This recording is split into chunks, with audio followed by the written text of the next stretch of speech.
When you want to be the best, you can't settle for the rest. There's a reason that Makoni Setup Shop is trusted by more virtual and real-world tracks and companies than any other setup shop in iRacing. With partners such as Stafford Motor Speedway, the Nashville Fairground Speedway, Five Flag Speedway, Speed 51, and more. When you want something done right, you go to the experts at Makoni Setup Shop.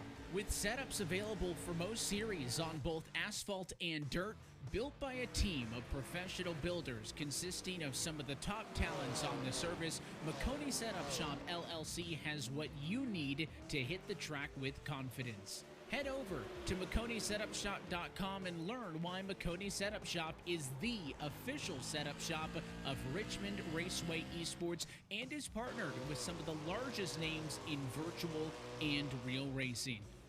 And remember, at Makoni Setup Shop, there are setups, but your victories. If there's one thing every car guy hates, it's cleaning the garage. Do you want to take most of the time and hassle out of that job? Then call Zone Garage of Eastern Pennsylvania and New Jersey. Agnes and her crew will have your garage, shop, basement, or even your porch looking great all the time. With unique patterns and designs, plus the ability to incorporate your logo or any artwork, your space will never have looked better. Installation is done in one day, guaranteed, and Zone Garage offers a 20-year warranty on the top coat. Their coatings are durable, anti-slipped, and impact resistant. Give them a call at 570-856-6067. That's 570-856-6067 for Zone Garage of Eastern Pennsylvania and New Jersey.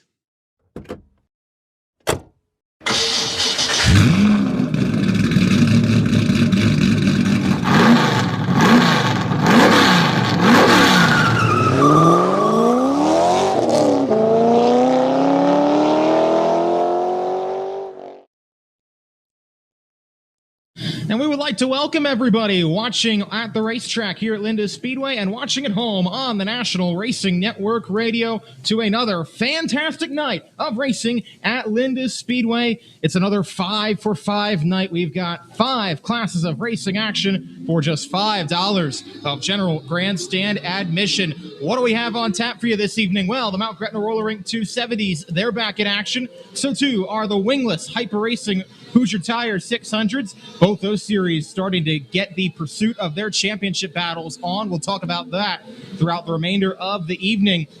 Right now, the cars that are on the racetrack, that's the Excel 600 Modifieds back at Linda's Speedway after a couple of weeks since the tour was last here.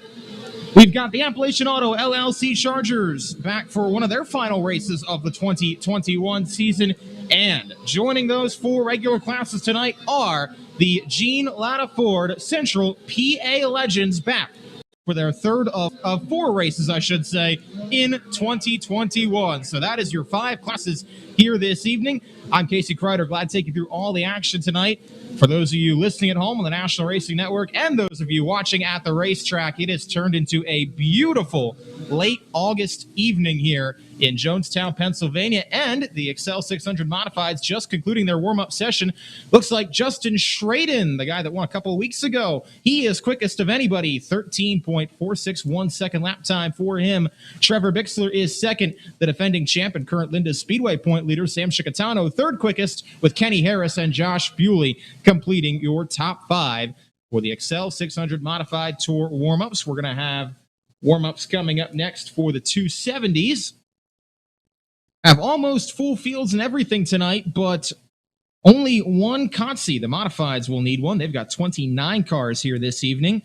270s have a full field of 24. The Legends have 17. The Wingless 600s have 25. We'll just decide to start all of them tonight to avoid having to go through a consolation. And the Chargers have a full field of 18 as well this evening. So going to be some very intense racing action here this evening. We've got 3 divisions competing for track championships tonight as we close in on the end of those battles. And, of course, we've also got the Modified Tour and the Legends, as always.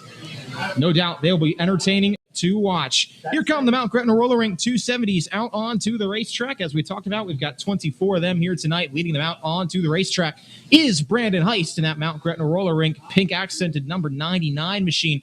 He is followed by Elijah Reed in the 18R and the 88J. That is Jason Klinger.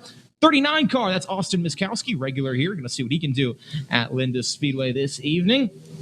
The 3Y, that is Zachary Young. The 1L is Dave Labe. The 11 is Brian Heist. Those cars all entering the racetrack right now. Car number 27, that is Braden Spence working his way out of turn number 4. It's the first time we've seen him here at Linda Speedway in this 2021 campaign. And that should make up your first of 3 warm-up groups for the Mount Gretna Roller Rink 270s tonight.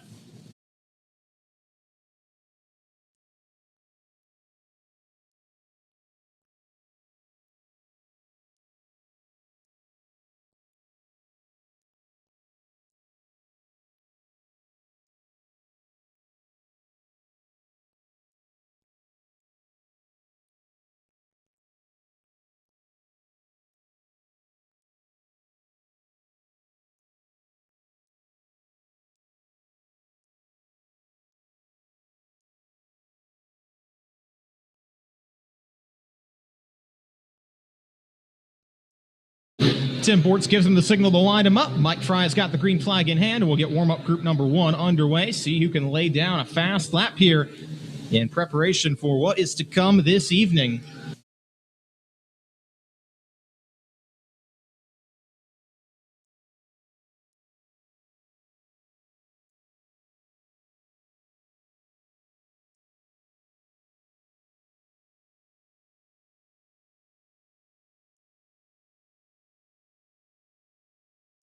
Looks like Brian Heist so far is quickest of those that have taken time, a 13.046 second lap time.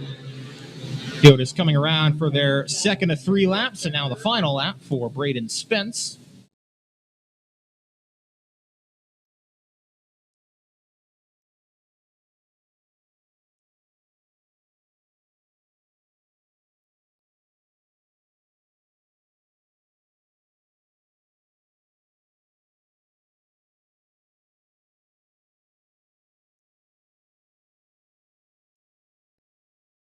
Dave Labe is going to be quickest of anyone through that first group. 13.025 second lap time. That was on his final lap. Brian Heist goes to second quickest now. Brandon Heist, who came the night third in points, he is third quickest overall. Braden Spencer, Elijah Reed is your top 5. Next group coming out on the racetrack is led by the Mullet Man, the guy that won here 1 weekend ago. Dakota Bartlett comes under the flag stand, and he will be the first to get going here in this warm-up session. He is followed by the number 96W, that is Chase Walker, and the 47 Newmasters machine, that is Ernie Newmaster behind the wheel, following him into turns 1 and 2. Car number 17, that's Cody Siegel working his way into the first set of corners. And following out behind him is the 76B, that is Brent Shear. The Gingrich's Garage, Hankook number 8 is Scott Gingrich. He works his way to turns 1 and 2. He's followed by the 5W. That is Darren Miller. And the final car to get rolling here is car number 19. That is Matt Fernsler, a guy that comes in top 5 in the point standings this evening. He's had a good season of competing here in the 270s. And will work his way off to the exit of turn number 2. That should be our 8 cars. Having a little bit of trouble getting Chase Walker's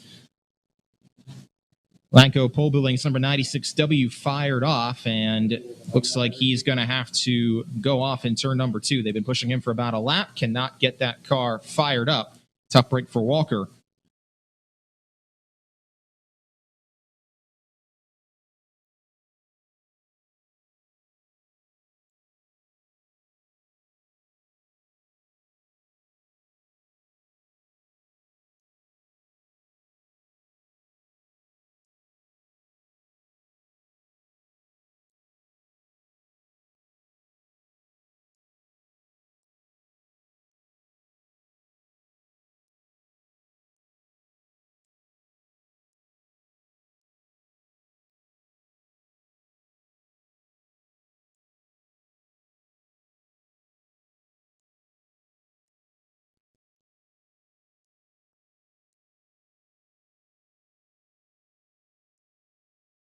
Brent Shear is going to go to the top of the time charts, and he's going to lead a group of 3 drivers that have broken the 13-second bracket. He, Scott Gingrich, and Darren Miller all below 13 seconds.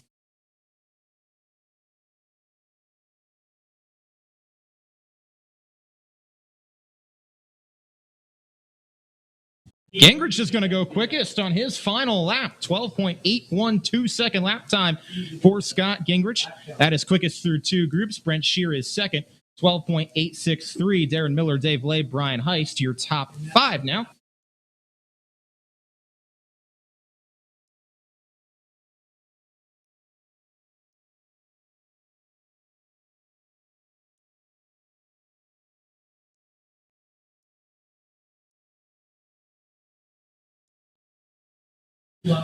Coming out on the racetrack right now is your defending champion and your point leader. He's got 53 points over second place Pete Skias. He is Mike Boyer leading the field off of turn number 2. And Dan Boyer follows right behind him in car number 6. Keep an eye on those 2 tonight for sure. Andrew Matter-Martin in the 24M follows them down the backstretch. Alex Swift in the Blanda number 15, he's got a win here this season. He's back in the field this evening. So, too, is the guy that won 3 in a row here earlier in 2021. Pat Beeler in the 44B machine comes off into turns 1 and 2. Also got the 16P. That is Nick Skias. The 3 is Pete Skias, the aforementioned runner-up in the point standings. And a multiple-time winner here this season in his own right. So a pretty stacked group here for this third and final for the Mount Gretna Roller Rink 270s.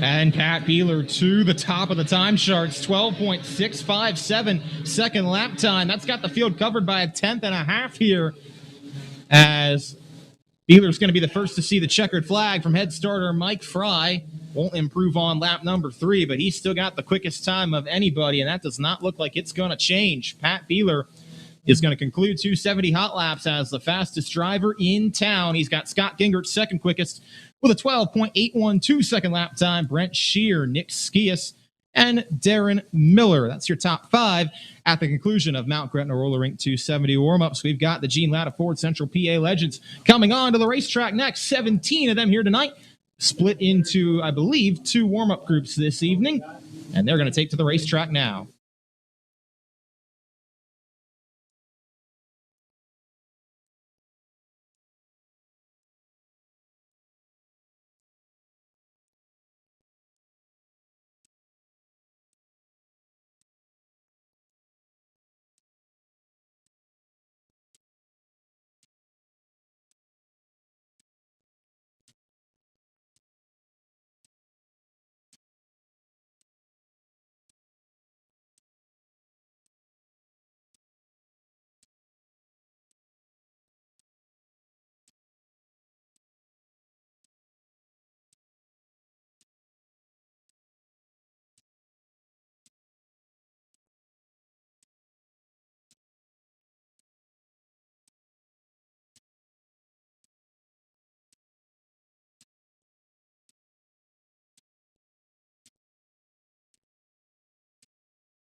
Green flag waves on the first warm-up session for the Central PA Legends.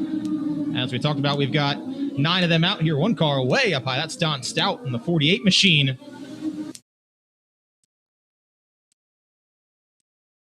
Mohawk on the top of that car was getting a little dirty there as he came out of turn number 2. That car has shown speed here when the Legends have been here priorly this season. So keep an eye on him this evening for sure. Robert Stoff goes quickest of anybody so far in the 07, 15.289 second lap time.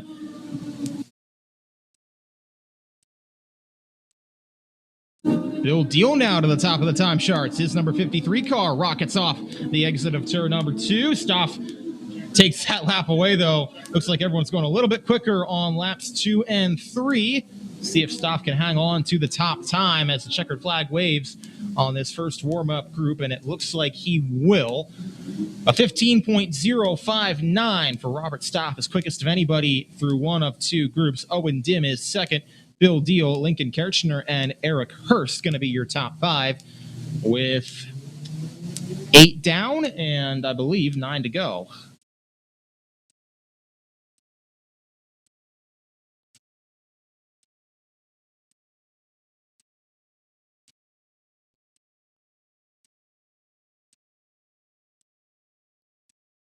All right, entering the track now, the guy that's won the prior 2 Central PA Legends races here this season. That is Travis McClelland in the 51. So no doubt he's going to be one of the guys to be here tonight. See if he can make it 3 for 3 on the season here at Linda's before the field comes back on October 1st for the final Legends race of 2021 here in Jonestown, Pennsylvania. He's followed by the 11R. That is Scott Musselman off into turns. Actually, no, beg your pardon. That is the 4 of Choya Young. 4J machine of Choya Young coming down the front straightaway.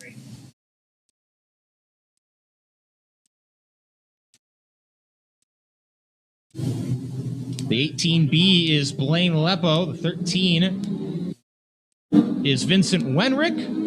Car 77G is 77A, beg your pardon, is Aaron Updegraff. The 18 is Chris Transo. The 27 is Logan Carball. And car number 17 is Corey Phillips, along with the 11R of Scott Musselman. Those are the 9 cars, I should say, on the racetrack in this final warm-up group. That is seeing the green flag now.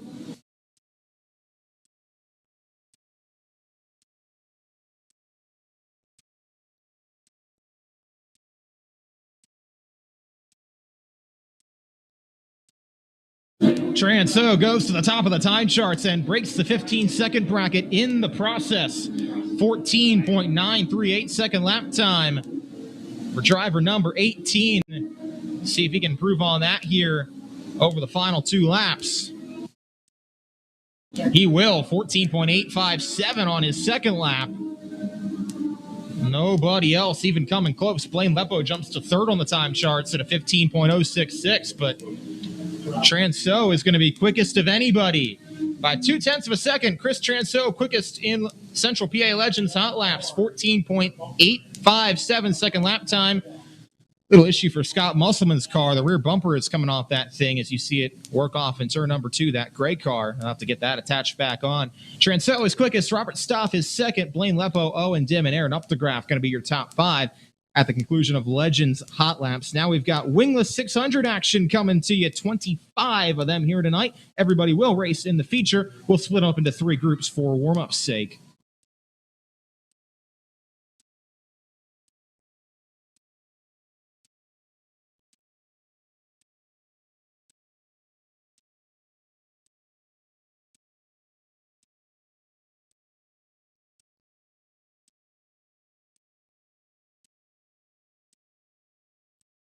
All right, one of the storylines for the wingless 600s is the point battle. It cannot get much closer than what it is right now. Your new point leader following last weekend is that white, black, and red accented car working through turns 1 and 2. That's the 61 of Ryan Kunkel. He's got a 3-point lead over Brandon Heist to the Mount Gretna roller rink number 99, and a 4-point lead over car number 98. That is Matt Warner. The top 3 separated by 4 points in wingless 600 point standings with 5 races to go, including tonight on the docket for the wingless 600 Warriors. Green flag waves on warm-up session number 1.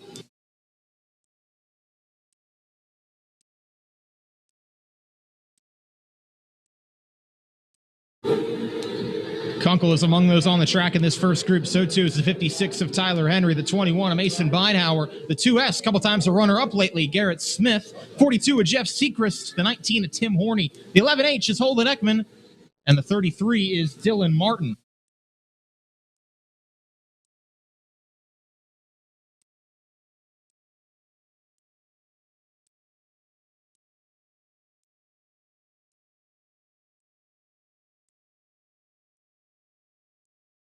Looks like Ryan Kunkel is going to be quickest of anybody so far. 13.299 second lap time for the point leader. Garrett Smith goes second quickest. Looking to be a bridesmaid no more tonight, but he's second fastest overall through the first group of 600 hot laps. 13.331 seconds for him on his quickest lap. Jeff Sechrist, Dylan Martin, Tyler Henry are your top five through group number one. Got a couple 270 push-offs coming here, and then we'll resume with warm-up sessions for the 600s.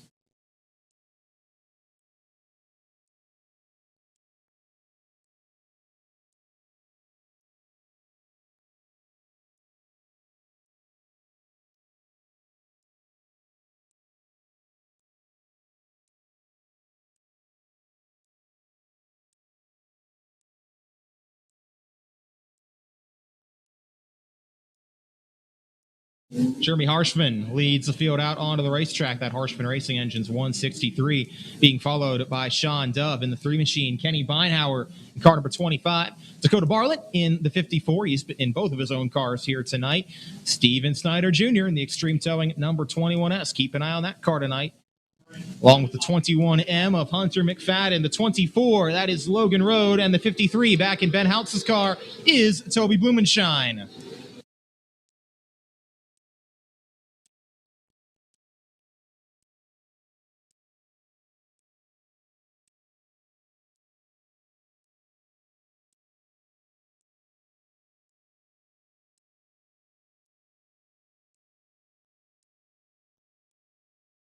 Steven Snyder Jr. to the top of the time charts, 13.186 seconds on his opening lap.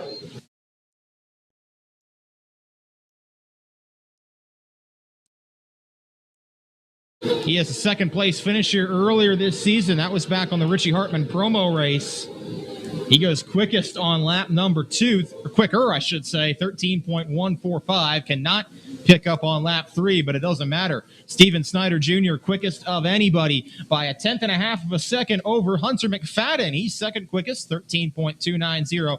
Then it is Ryan Kunkel, Garrett Smith, and Kenny Beinhauer completing your top 5 with one more group to come to the racetrack.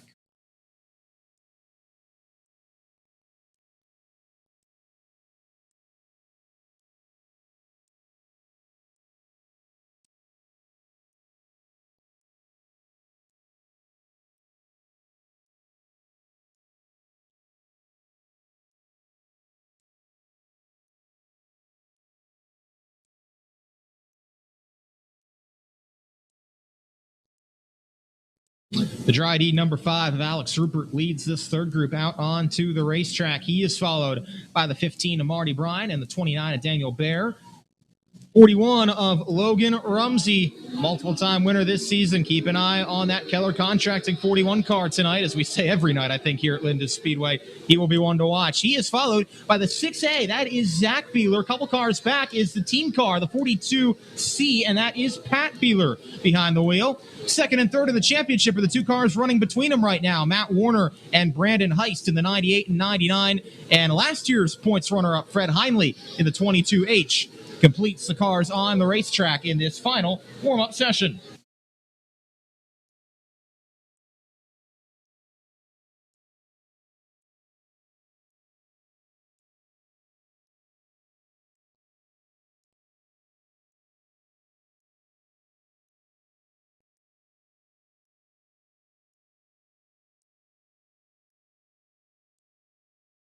Checkered flag waves, and it looks like, barring any changes here, as the final couple cars flash across the line, Pat Beeler is going to be quickest of anyone in that group, fourth overall with a 13.310 second lap time, but nothing for the top 3, including your fastest driver in Hyper Racing Hoosier Tire Wingless 600 warm-ups. That would be Steven Snyder Jr. Hunter McFadden, second quickest. Your point leader, Ryan Kunkel, is third. Then Pat Beeler, Garrett Smith, going to be your top 5.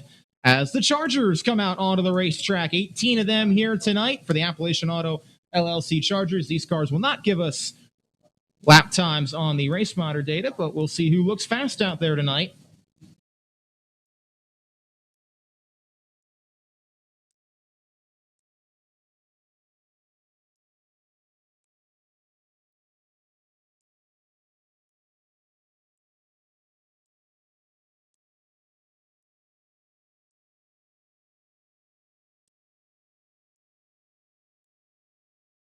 69 senior, that is Josh Demme, leading this field out onto the racetrack. He's followed by the 10 of Chucky Kimmel, the 69 junior of Lila Reagan. The 09B is Katie Purcell. The 2M is Josh Michael. The 4 is Paul Lambert. The 97 is Justin Regal. The 14 is Shane Flaherty. And the 28 junior is Ronnie Rhodes.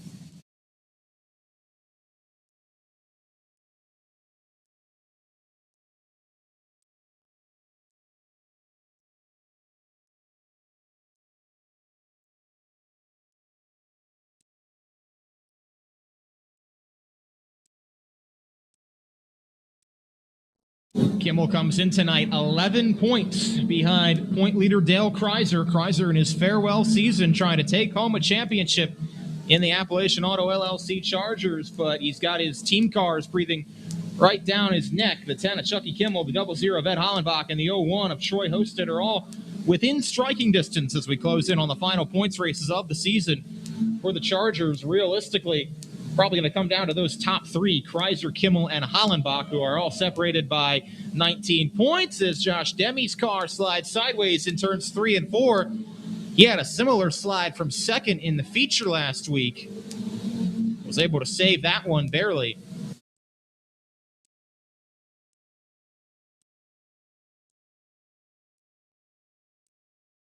Checkered flag waves on this first group of warm-ups for the Appalachian Auto LLC Chargers. I can't tell you who turned the fastest lap time, but I can probably tell you some of the fastest cars out there were the 10 of Chucky Kimmel and the 69 senior of Josh Demme. Those drivers have been among some of the quickest in the recent weeks. So too is the 14 of Shane Flaherty. And of course, the 4 of Paul Lambert, just a couple weeks removed from a victory in the Chargers.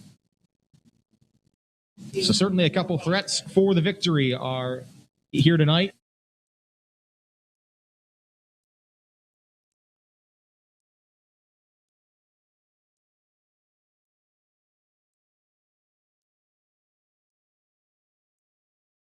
According to the Tim Bortz up here, Josh Demme ran a fast lap of 16.45.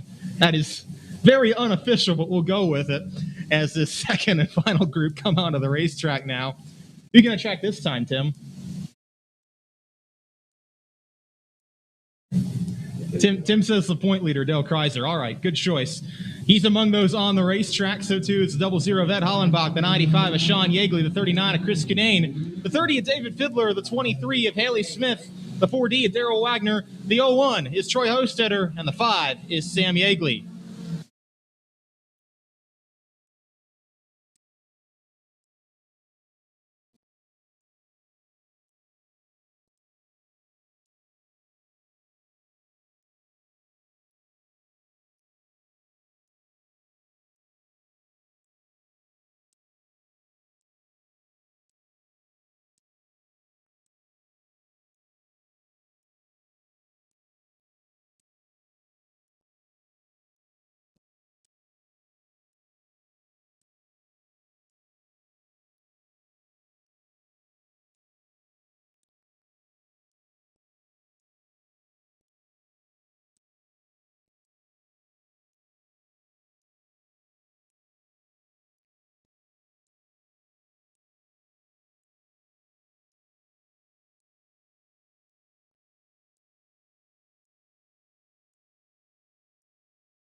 All right, we'll go with a quick time of 16.24 for Dale Kreiser and 16.72 for Ed Hollenbach. Whether those are official or not don't really matter. We'll get to see that speed on the racetrack in the heat races for real. Gotta have a little bit of fun up here, though. All right, that should do it for warm-ups.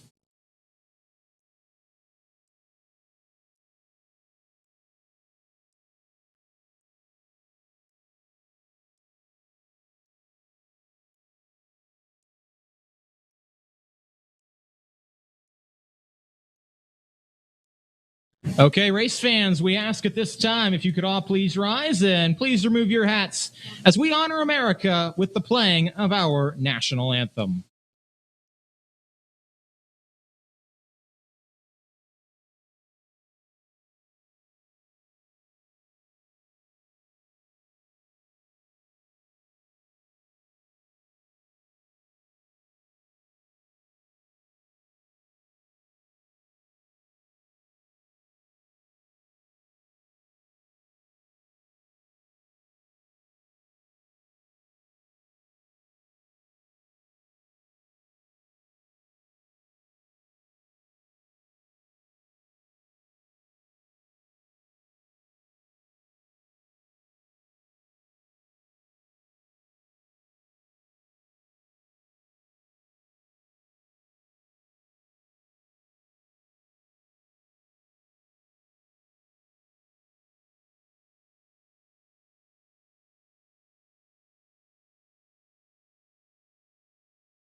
And with that, race fans, I think you know the words that are about to come next. Let's go racing at Linda's Speedway tonight. 5 classes in action on this evening. We'll get it all kicked off with heat races, and we're going to start with the group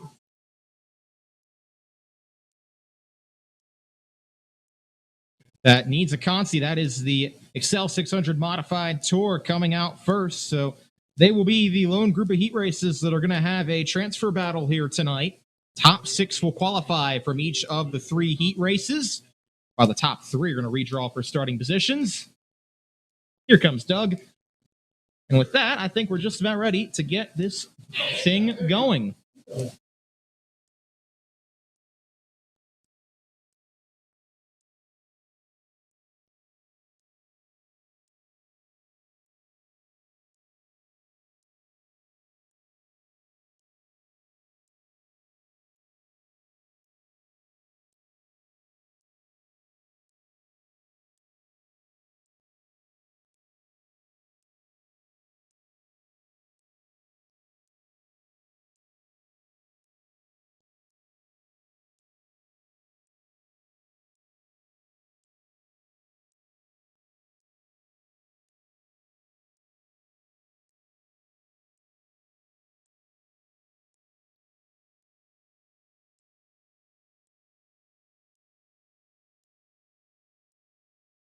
So with 29 cars, you can do the math. If you're not good at math, I'll do it for you. We've got 10, 10, and 9 as your heat race divisions here this evening.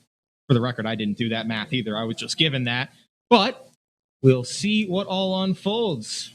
With 10 cars, I do know this. We've got 8 laps to come, and the top 6 are going to be the only ones that will have guaranteed seats in the feature. So let's introduce you to the first starting lineup for heat race number 1. Your Linda Speedway point leader, multiple-time winner this season, Sam Shikatano, starts on pole. He's got Steve McLaughlin in the 4M on his outside. Then it's the 8 of Tiffany Hitzler and the 21 of Ron Baer. They start together on row number 2. The 5 of Seth Chinook, guy that's got a lot of speed here the past couple of weeks. And the 4H of Ty Hope, they start on row 3. Riley Hummel, Kenny Harris start together on row number 4. Richie Hitzler in the 28 and the 85 of Tyler Bartik. They start on row number 5. Both those drivers have wins here this season. The theme this year has been parity for the modifieds. Sam Shikatano is the only driver in the field, or actually at all here at Linda Speedway this season, that has more than one victory in the modifieds. A lot of drivers have one, only Shikatano has multiple.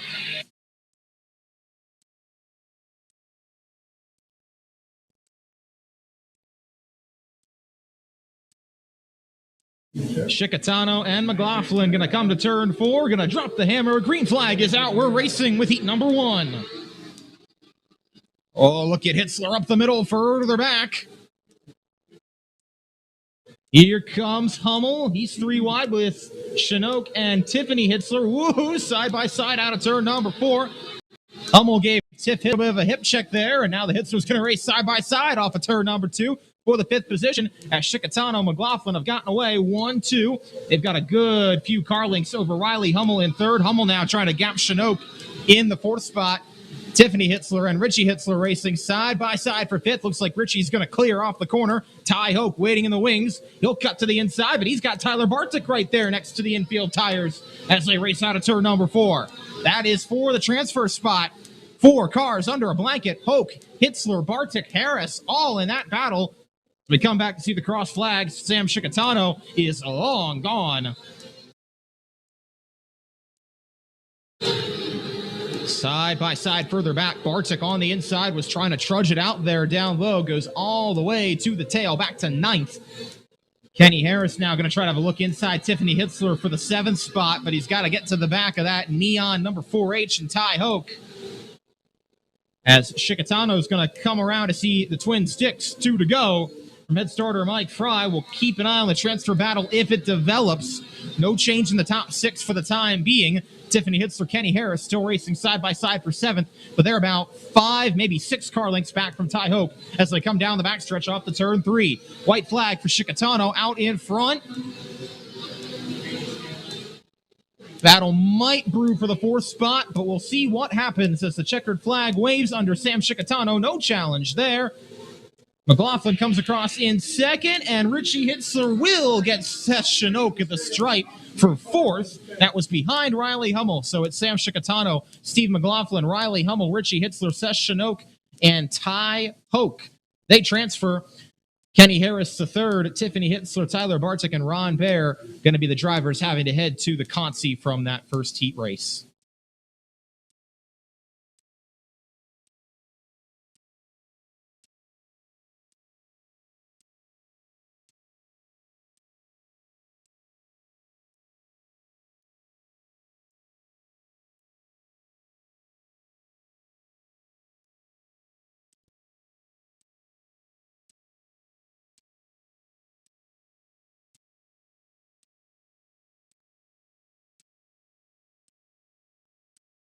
They come out, they're going to go green this time. Your lineup looks like this for heat number 2. Ed Hollenbach in the 13 and the 7S of Lance Garrison start in row 1. Then we've got the 88 of Justin Schraden and the 44 of Bryce Smith starting on row number 2. Keith England in the X is on the outside of Corey England in the 2B. That is row 3. Then it's Eric Whitby, Scott Heisey, and Christian Anati. The rest of your lineup with no Chris Smith out there. Green flag waves. Garrison's going to have the lead coming out of turn number 2. Side-by-side battle is going to be on between Hollenbach, Schraden for that runner-up position with Bryce Smith waiting in the wings. Garrison is gone. He's got 4 car links on Hollenbach. Back to 1 and 2. Hollenbach is on the outside. Schraden on the inside.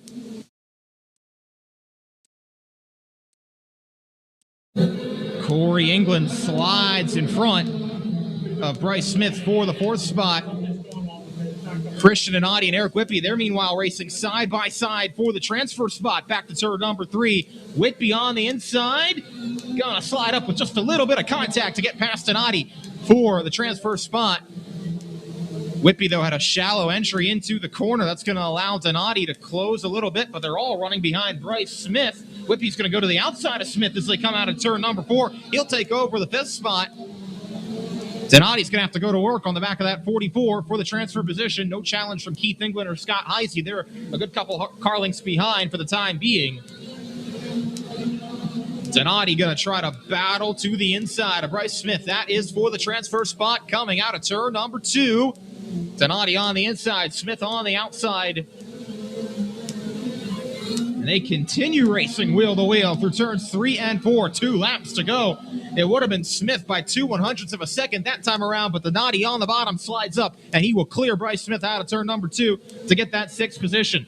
No challenge for Lance Garrison out in front. He looks destined to cruise home to a heat race victory here as he works down the backstretch and off to turn number 3. And unless fate would have it otherwise, which it will not, Lance Garrison is going to win heat race number 2.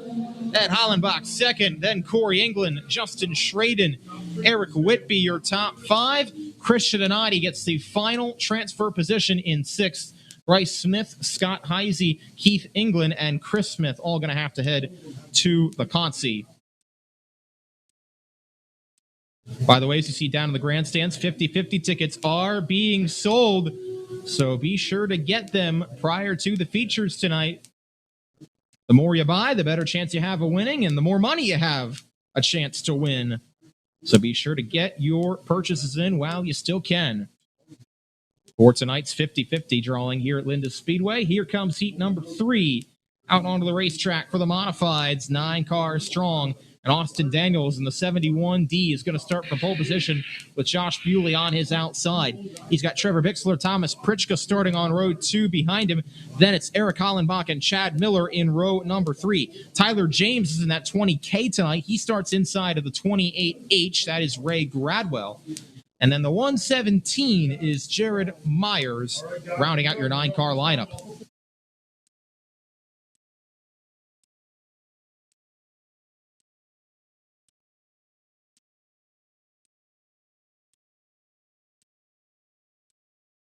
Here they come to turn number 4. Standing on the loud pedal, green flag is in the air. Daniels on the inside, trying to hang tough. He'll clear Bewley off the corner. Bewley trying to slot his way right in between of Bixler and Daniels, and he couldn't, and he's going to get clobbered by Tyler James in the 20K. And it looks like that's done a lot of damage to the left front corner of Tyler James's car.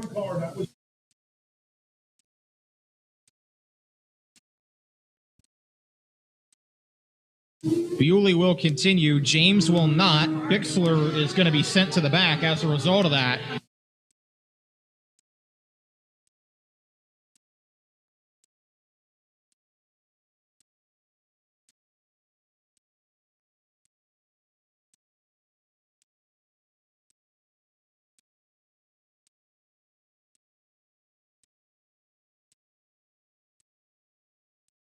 So there was contact as Bewley was trying to thread the needle a little bit there down into turns 3 and 4.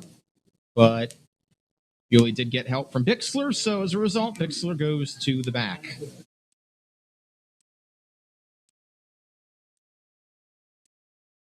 So Bewley and Bixler will restart on the back row with James out of the race.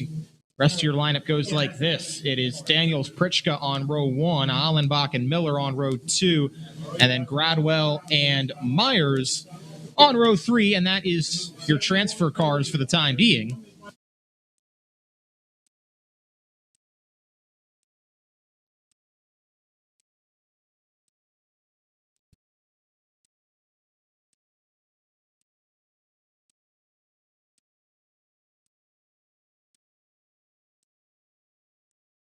All right, did not get a lap in the books that first time, so we'll try it again. Green flag waves on heat 3.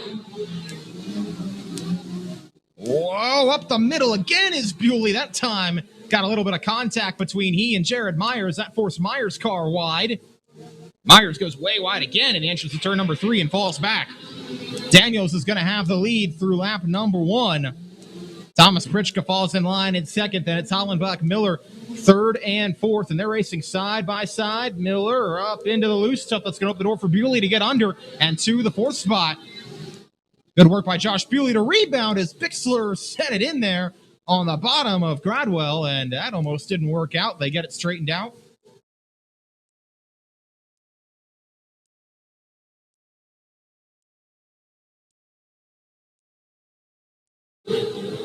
Myers had to go off the racetrack in turn 2, and Bixler with problems stops in the middle of turns 3 and 4, but on the inside of those infield tires. So with that, we stay green, and we should have our 6 to transfer. It is Daniels, Pritchka, Hollenbach, Bewley, Miller, and Gradwell. And if they can just keep the wheels on it, they will get to the A main. Running nose to tail in that order. No challenges for the time being. Daniels has about a 5, maybe 6 car length lead over Pritchka as they come under the flag stand. Eric Hollenbach, another car length and a half back, trying to close for the runner-up position. Daniels going to see the white flag this time by final lap of heat number 3 for the Excel 600 Modifieds. Don't think we'll see a challenge on this final lap. If we do, I'll let you know. But in the meantime, Daniels working his way off the turns 3 and 4. And Austin Daniels will see the checkered flag to win heat 3 for the Excel 600 Modified Tour. So it is Daniels, then Thomas Pritchka, Eric Hollenbach, Josh Bewley, Chad Miller, and Ray Gradwell transferring, while Trevor Bixler, Jared Myers, and Tyler James all failed to finish, and they all will head to the Consi.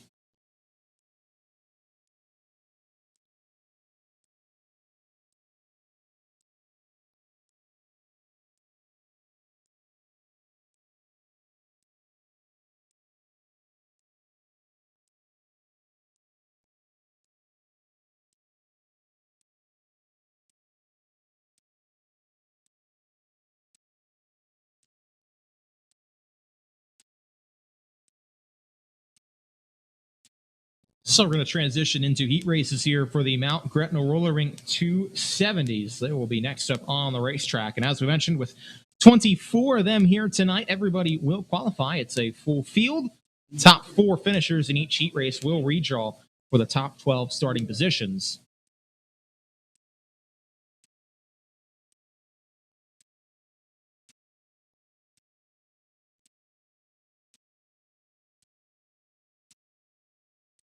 We talked about the points battle in warm-ups. Mike Boyer, defending champion, trying to make it 2 in a row after finally breaking through and getting that first title last year. And he's got a 53-point lead over Pete Skias, who was not here last weekend but is back in the field tonight. We'll see if he can start to close into that gap. Still has 5 races left. Points races, I should say, counting tonight. Brandon Heist is third in points. He is 65 markers back of Mike Boyer. Dan Boyer and Matt Ferns will complete your top 5, but those two are going to need a good amount of help to have any opportunity to close over these final couple of races in the point battle.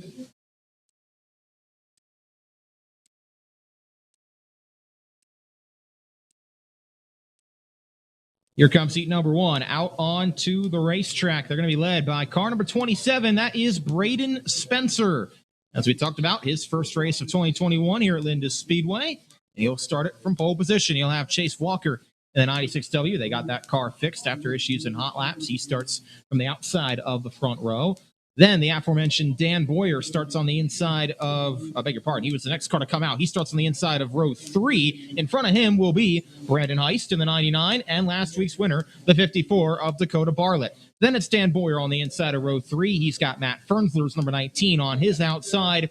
And Alex Swift in the 15 will start alongside Christy Swigert. In the 34, that's going to be your lineup for heat race number 1 of the 270s.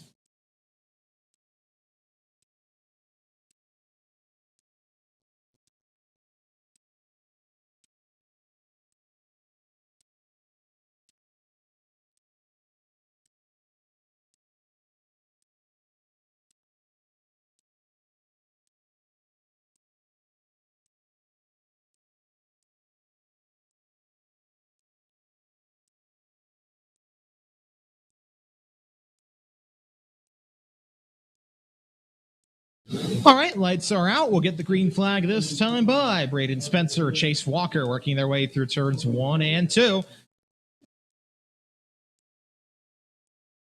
Come to the start line on the backstretch, and we will get things going here for the 270s heat race number 1. We're racing back to turn number 3. Braden Spencer gets out clear to the lead. Battle's going to be on behind him as 3 wide on the inside is Alex Swift. That's for 5th. He gets through both Dan Boyer and Matt Fernsler. Side-by-side battle is on between Heist and Bartlett. That is for 3rd. Bartlett back in his own number 54 tonight. Trying to take that car to victory lane, make it back-to-back in 2 different rides in the 270s. He is battling hard on the outside of Brandon Heist for the 3rd spot. They continue to race side-by-side under the flag stand with Swift stalking behind.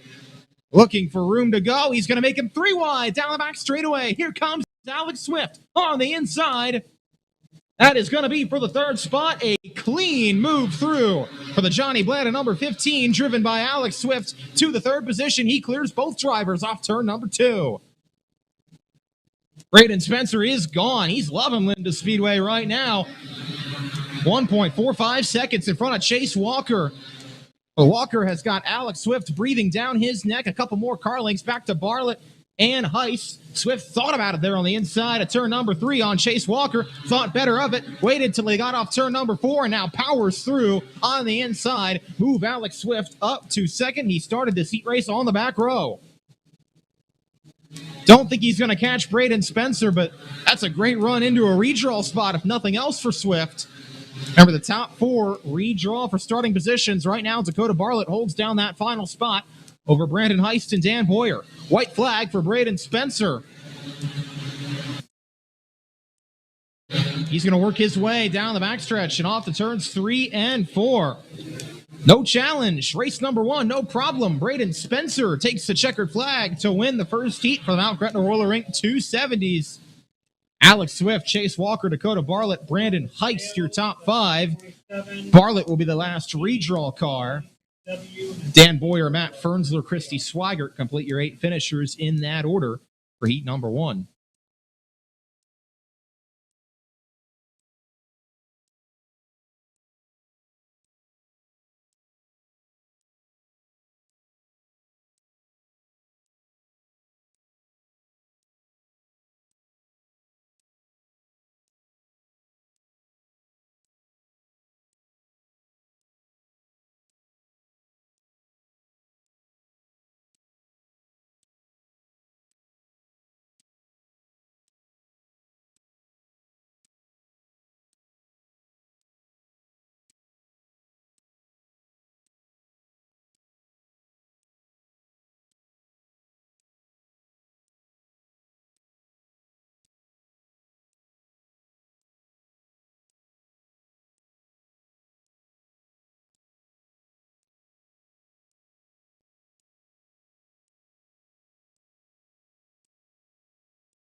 All right, let's get it on for heat race number 2, the Mount Gretna Roller Rink 270s. And starting on pole is Pistol Pete Skias in car number 3 back in the field.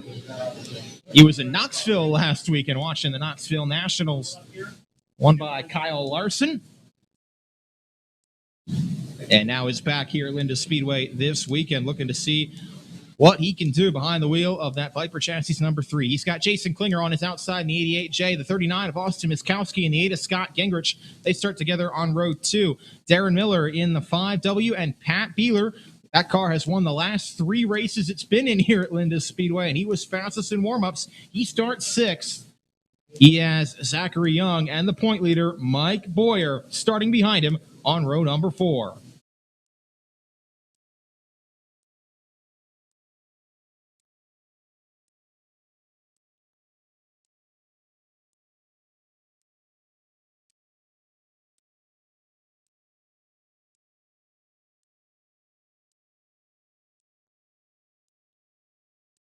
All right, front row gets evened up, and here we go. Skias fired away back to turn number 3. I think that one's coming back.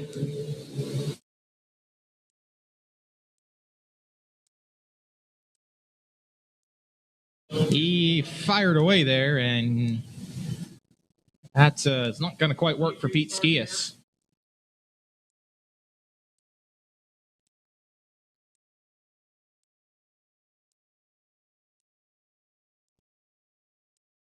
Going to remind both drivers on the front row to keep a consistent pace here. They will stay on row number 1 for the second attempt at the start. Skias and Klinger on the front row.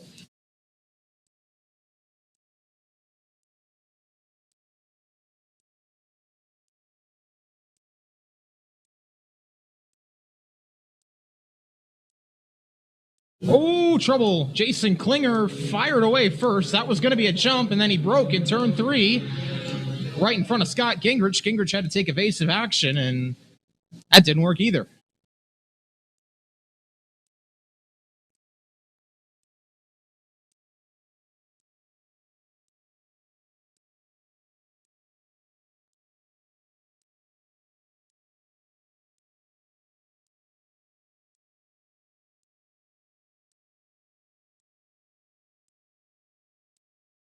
So Austin Miskowski now is going to move to the outside of row number 1.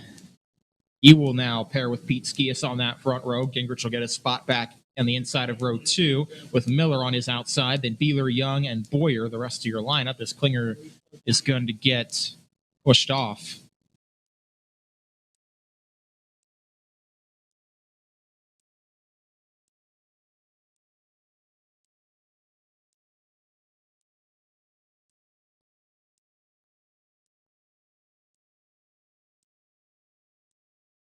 Pete Skias is once again going to be reminded to keep a consistent speed through the start zone. This time with Miskowski on the outside of his front row. Here we go. That was much better. Green flag is in the air. Back to turn 3. Skias is going to clear Miskowski off the corner and lead him back to turn 1 with Darren Miller trying the outside, side by side, out of turn number 2. Looks like Miller's going to have that spot, and here comes Pat Beeler right behind him. Mike Boyer trying the inside of Scott Gingrich. That is for the 5th spot right behind Miskowski. They're both going to get around his outside as they go back to turn number 3. They were side by side behind him, and then they both went around the outside of him. Miskowski goes back to the 6th spot as Gingrich and Boyer move up to 4th and 5th, and they'll stay nose to tail down the backstretch. Pat Beeler has gotten past Darren Miller for 2nd. He's trying to close in now on Pete Skias. Faster than anybody on the racetrack right now by a good 1/10 of a second is that 44B machine. He had 3 straight wins here in that car at one point. Gotten Jim Harrington's 76 speed. Did not get a win that night, but he's trying to make it 4 in a row in that car. Of course, it nearly won the National Open last year, too. Beeler just ran another fastest lap of the race with 3 to go. We'll see if he can catch Skias. Gap is about 4 car lengths back to turn number 3. Skias running up on the high side. Beeler a little bit lower, gained a lot of ground that time. 2/10 back to turns 1 and 2, as I think Skias might have missed his line just a little bit, but Beeler's got a problem. He's slowing down the backstretch with an issue and is going to stop in the infield and not get quite far enough out of the way to keep us from going under caution. So Pat Beeler with a problem is going to come to a stop, broke on the backstretch, and now the fastest car here this evening, or so it looked like, might be done for the night, or I should say at least done for the heat race, and you'll have to start at the back of the feature if that's the case.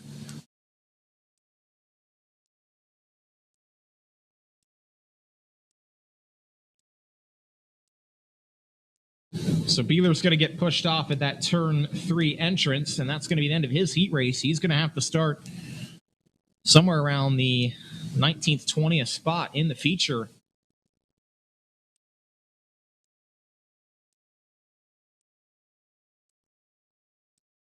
If they can get him repaired. In the meantime, 1 to go signal will be given with 2 laps remaining in heat 2.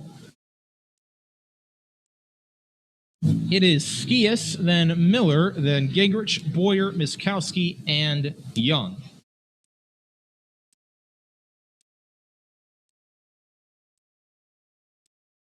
Field's got to go around that cone on the backstretch. Keep it single file. Can't pass till then. They all do. Green flag waves. Back to turn 3. Pete Skias jumps away by 3 car lengths. Back to turns 1 and 2 over Miller.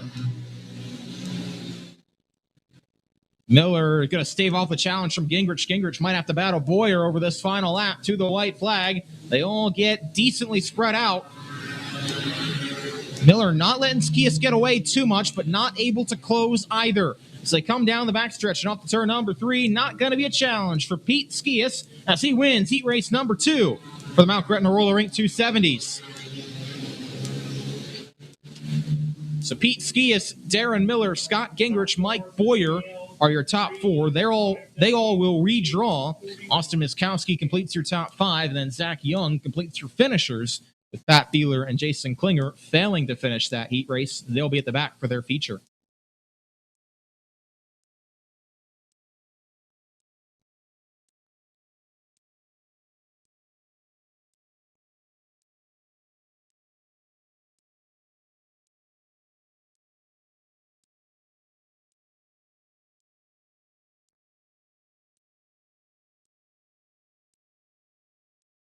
Brent Shear in car number 76B is going to lead this field out onto the racetrack in the Alfred and Sam's Bakery machine. He will be on the front row along to Mount Gretna Roller Rink number 11. That is Brian Heist starting on row 1. Elijah Reed in the 19R and the 47 of Ernie Newmaster start together on row number 2. Dave Labe in the 1L and the 16P, that is Nick Skias. They start together on row 3. Cody Siegel in the 17 and the 24 of Andrea Matter Martin. That's your lineup for heat race number 3.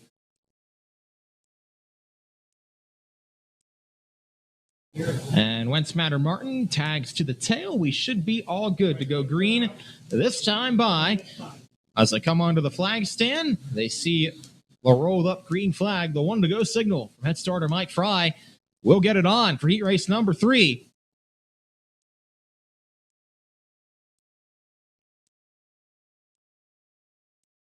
Sheer and Heist is going to lead us down. Green flag is in the air, and we race back to turn number 3. Heist is going to get a good enough start to fall back in line behind Sheer as the front 2 pull away. Dave Labe on the inside of Elijah Reed. He and Nick Skias going to split that 19 car off the corner, and here comes Heist. He's going to try to battle Sheer for the lead back to turn number 3.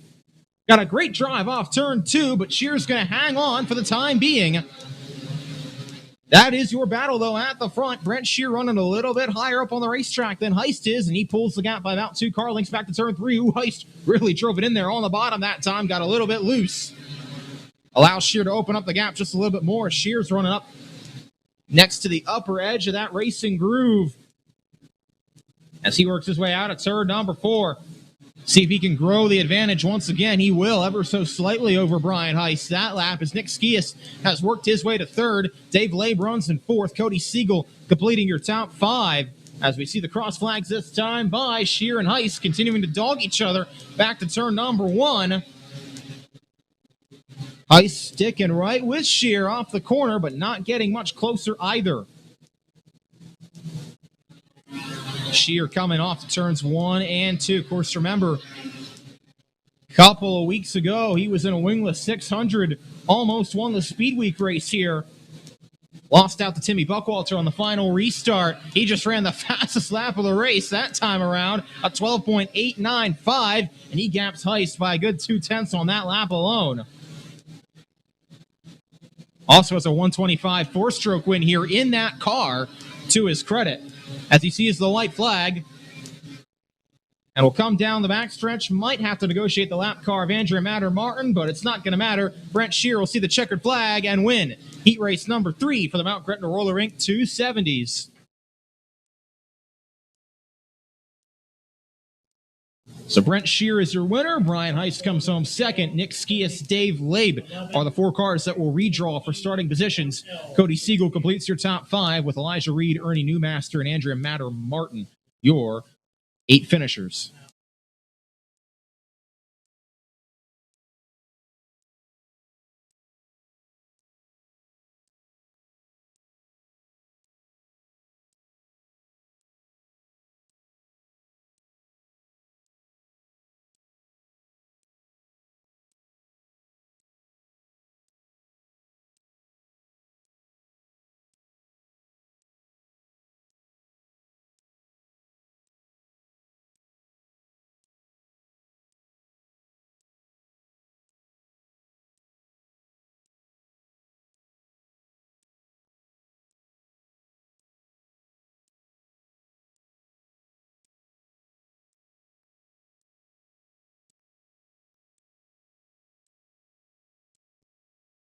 Okay, here is your lineup for heat race number 1 for the Central PA Legends. Choya Young starts from pole position in the 4J with Chris Transo fastest in warm-up starting on the outside of that front row. Eric Hurst and Rick Hartwig start on row number 2 together. Then it's Don Stout, Logan Carball on row 3, Bill Deal, Corey Phillips on row number 4. Scott Musselman was slated to start in 4th, but is elected to go to the tail. He'll start 9th.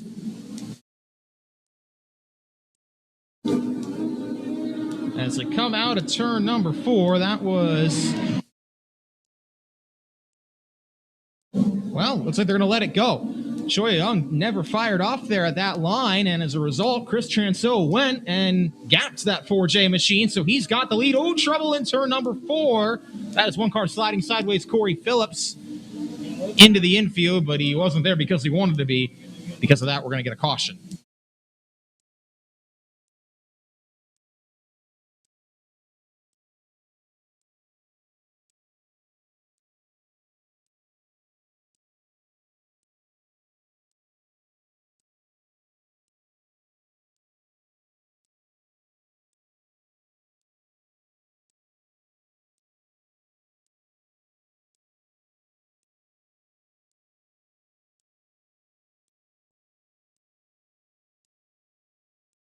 So Chris Transo got away there on that initial start after Choya Young never really went at that start line and was able to gap that 4J machine by a good margin. Now he will lead for this restart as they crawl down the backstretch. And then stand on it. Green flag is in the air. Top 4 finishers in each heat race will redraw for the top 8 starting positions.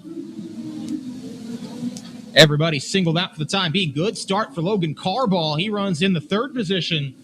The CPL Hotteshell Home Improvement point standings leader, working his way out of turn number 4. In the 3rd position, right behind Choya Young. Trying to get the power down, stay right on that back bumper as Transo is gone out in front. 0.8 seconds to gap the last time around. Might have grown as he comes under the flag stand this time. It does, up to 1.15. Nose to tail, still 2nd and 3rd, Young and Carball. And here comes Bill Deal, the Central PA legend, point leader to the inside of Eric Hurst. Hurst gets a good drive out of turn number 2. He's going to hang on to that 4th position for the time being. Here comes Logan Carball back on the inside of Choya Young. That is for 2nd. Carball going to try to stick with Car number 4J down the backstretch and off the turn number 3. They'll continue side by side off the corner, coming back to C3 to go. Don Stout running in 6th. Corey Phillips back up to 7th. Hotteshell and Hartwig 8th and 9th. Closest battle is going to be the one for 4th. Side by side, Bill Deal and Eric Hurst coming out of turn number 4. No challenge, though, for Chris Transo out in front. 1.81 second lead. Power move off turn 2 by Logan Carball on the bottom. Shoya Young tried to come back at him and couldn't. Carball's got that second spot back to 3 and 4, but still well behind race leader Chris Transo, 2.25 seconds to be exact. And as Transo comes around turns 3 and 4, he is going to pick up heat race win number 1. Checkered flag for Chris Transo.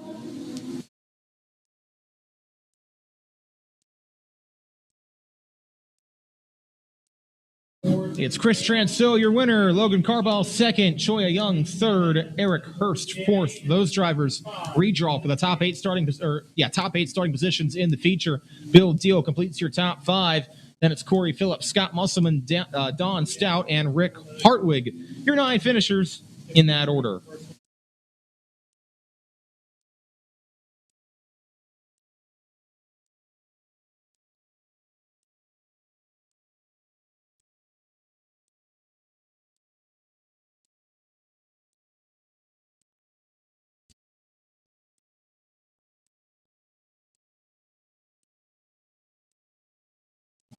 One race down, one race to go for the Gene Latta Ford Central PA Legends. This heat will have 8 cars in it. Aaron Updegraff and Vincent Wenrick are going to start on the front row together.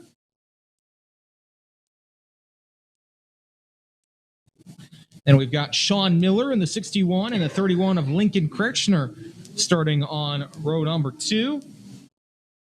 Travis McClellan, driver that's won the 2 prior times the Legends have been here this season, starts his 51 from the inside of row number 3. He's got Blaine Lepos, striding number 18B on his outside. Then the 1D of Owen Dim, the 07 of Robert Stoff. That's your lineup for heat race number 2.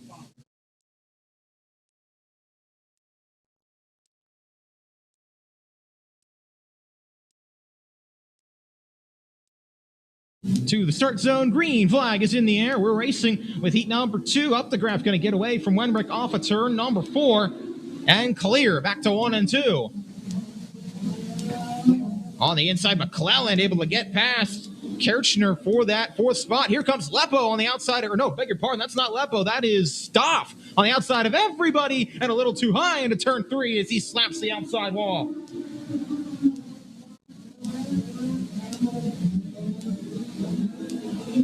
Working their way out of turn number 2 to the backstretch. McClellan side by side with Sean Miller. That is for 3rd. McClellan is going to body Miller just a little bit to get that position away.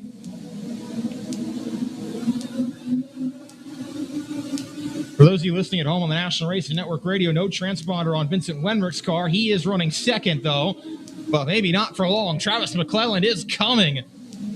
Wenrick had a big moment out of turn number 4, slid to the bottom, got his entry for turn 1 all messed up, and now McClellan's right on his back bumper back to turns 3 and 4.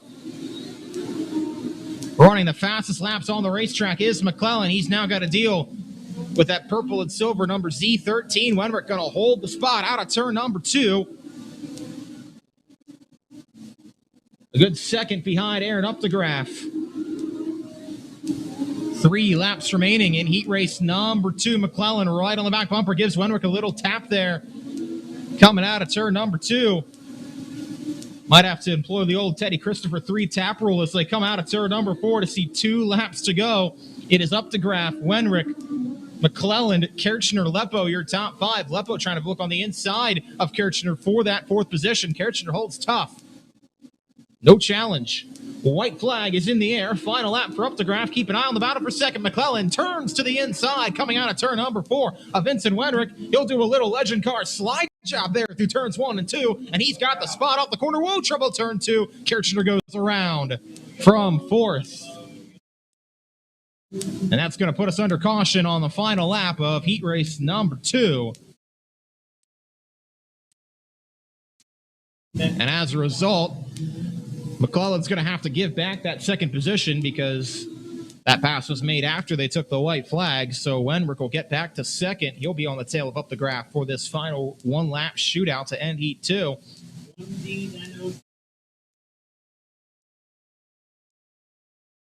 Going to be Up the Graph, Wenrick, Lepo, Dim, Stoff, Miller, and Kirchner.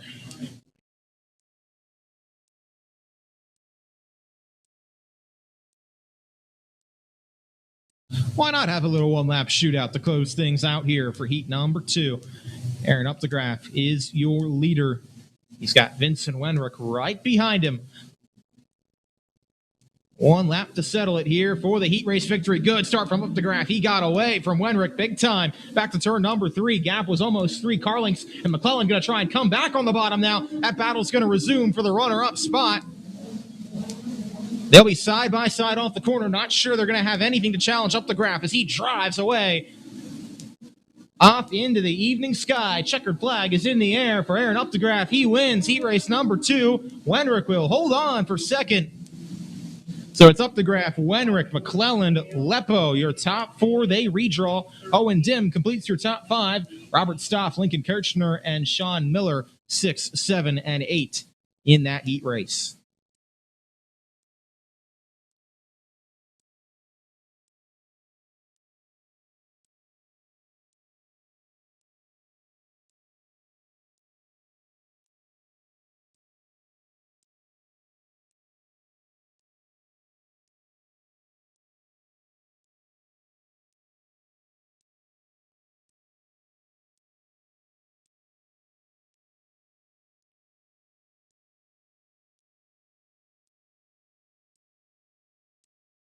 So here come the Wingless Warriors, the Hyper Racing Hoosier Tire Wingless 600s. 25 cars here tonight, but the decision was made to eliminate a Conti by just starting all 25 cars this evening, so everybody will qualify. And your lineup for Heat 1 goes off like this. Hunter McFadden was second quickest in warm-ups. He's going to start from pole position. He'll have the 4-time winner this season, Logan Rumsey, on his outside. Sean Dove and Mason Beinhauer start on row number 2. Dylan Martin, Toby Blumenshine, row 3. Dakota Bartlett and your point leader, Ryan Kunkel, start on row 4. One of the guys chasing him in the championship, Matt Warner, starts shotgun on the grid. Tail end Charlie in 9th. Heat race points are up for grabs here, so keep an eye on Kunkel and Warner at the back of the field. As McFadden and Rumsey lead us down, green flag is in the air, and we're racing with Heat 1 in the 600s, and Rumsey from the outside pole has the lead, back to 1 and 2. No challenge there. Rumsey gets away. McFadden through to second. Side by side, the battle's on for 4th behind Sean Dove. That's Dylan Martin and Mason Beinhauer scrapping it up for that spot. Blumenshine, Bartlett side by side right in front. Nowhere for Kunkel or Warner to go at the back. Well, a little bit of contact. Bartlett and Kunkel nearly got together there off turn 2. That's going to open the door for Warner to try and get through on the inside. That is right at the back of the field. Warner is going to get through as Kunkel slide tie and to the back through turns 3 and 4. Warner and Kunkel got to try to find some way to get through all this traffic to not have to start at the back for the feature. But they run 8th and 9th with 3 down and 5 to go. Front 2 have checked out. They're gone. They're in their own zip code as Rumsey and McFadden, no challenge for them. Sean Dove has settled into 3rd. He paces Mason Beinhauer, Dylan Martin around the track. Then it's Blumenshine, Bartlett 6th and 7th, and Warner and Kunkel trading sliders on each other at the back of the field. Warner now in front.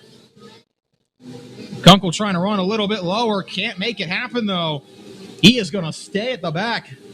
This could be disastrous points-wise for Warner and Kunkel, not just for heat race points, but also means they're at the start of the back of their feature. Brandon Heist is going to be in the next heat, starting in the 6th position, so keep an eye on that now as we come to the white flag. No challenge for the Keller Contracting 41, Logan Rumsey, as he looks for win number 5 on the season. Warner's able to get by Bartlett for 7th. I think that'll garner him at least 1 point. As the checkered flag waves, though, Logan Rumsey, no challenge, wins Heat 1 over Hunter McFadden. Good run for Hunter. That car's got speed in it tonight as well. Those two checked out over Sean Dove in 3rd. Mason Beinhauer nips Dylan Martin at the line for the 4th spot. Then it's Toby Blumenshine in 6th, Matt Warner coming home 7th, Dakota Bartlett 8th, and the point leader, Ryan Kunkel, finishes last in that heat race, 9th, and that means he'll have to start 25th, dead last, for the feature. That is far from ideal for the guy that came into the night with a 3-point advantage over the 6th-place starter in this next heat race, Brandon Heist, your defending champion.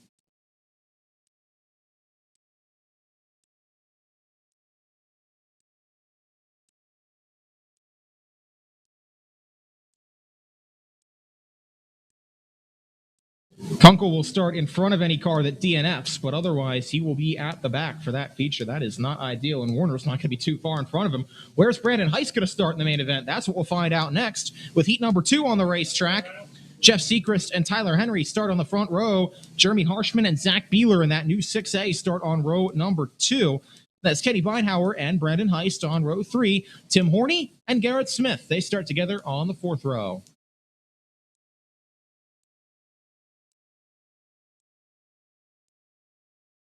Green flag waves. We are racing with heat number 2.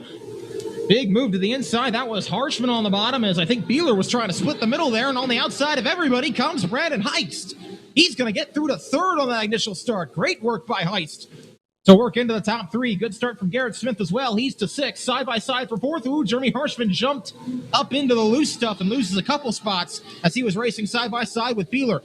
At the front of the field, it's Sechrist and Henry. They're your 2 leaders. Henry having a peek on Sechrist on the inside, down the backstretch and off to turn 3. They will race wheel to wheel off the corner, but Sechrist going to ride that high side momentum right in front of Brandon Heist. Now Heist is going to try to get around Henry on the outside. He uses that momentum to his advantage, as the high side is coming in, and Heist is through to the runner-up spot. He'll go to work on Sechrist for the lead. Henry slipped off the bottom there, coming out of turn number 2. That opened the door for Zach Beeler to get under. So move Beeler in the 6A through to the 3rd spot. He'll try to go to work on Heist for 2nd, as Sechrist continues to lead a frantic heat 2. Now Garrett Smith cuts to the inside of Tyler Henry. That's for 4th as they race side by side to turn 3. Smith on the inside, Henry on the outside. Henry holding that high side well. He'll hang on to the spot. Chop Smith's nose off there at the exit of turn number 2. He's got the position. It's 3 cars and a freight train for the lead. Back to turn number 4. Sechrist, Heist, and Beeler in that order. Can Brandon Heist find a way around? That is going to be the question. Can Zach Beeler find a way around one or both of them? Coming back to the white flag. Final lap of heat number 2. Jeff Sechrist out in front of Brandon Heist, Zach Beeler, Tyler Henry, Garrett Smith. Nobody going to be close enough to challenge. Beeler's going to have a peek on the inside of Heist, but won't get the drive off. Jeff Sechrist wins heat 2 for the wingless 600s. So Sechrist brings it home, but a big result for Brandon Heist.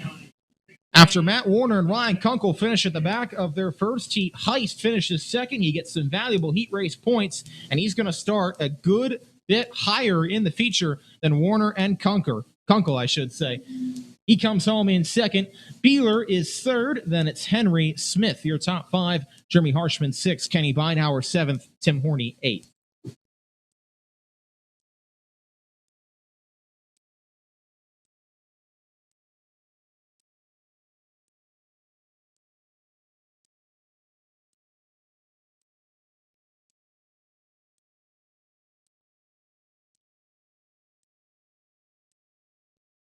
All right, final heat coming on the racetrack now. It goes off like this.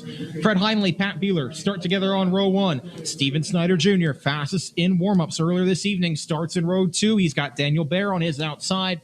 Logan Road, Alex Rupert start on row 3. Holden Ekman, Marty Bryan on row number 4. Here they come, creeping their way down the backstretch. Fred Heinley, Pat Beeler out in front. Green flag, we're racing.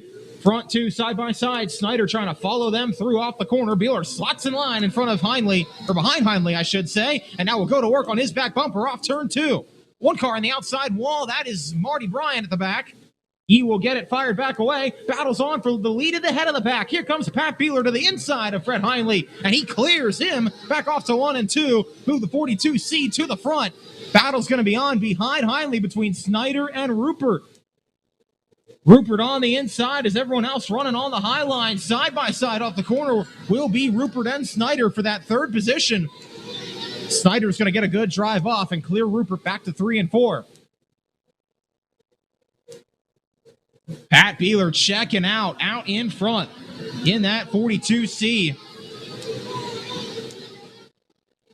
Connor Sheffield had a win earlier this season in that team car. Beeler ran second in that 42C machine. He'd like to get one spot better here tonight, and he's got a nice advantage, 1.09 seconds over Fred Heinley. Steven Snyder Jr. going to try and go to work on the back of that 22H machine. Enters on the bottom, but can't quite get the drive off to be side by side with Heinley back to 1 and 2. 2 laps remaining for Pat Beeler out in front. He is gone. No challenge there. Battle is going to be the one for second. Heinley and Snyder nose to tail. Off to 1 and 2. Snyder got a great drive out of turn number 2. He's going to have a shot at Heinley. Back to turn 3. He'll throw it in on the bottom. And Steven Snyder Jr. going to get through to second. Heinley's going to try to come back on the inside. Can't do it. That's going to be about a half a straightaway behind Pat Beeler, who's going to come out of turn number 4 to take the checkered flag and win Heat 3 over Steven Snyder Jr., Fred Heinley, Alex Rupert, and Daniel Baer. That's your top 5. Logan Road, Marty Bryan, Holden Ekman, 6, 7, and 8 in that heat race. But your winner is Pat Beeler.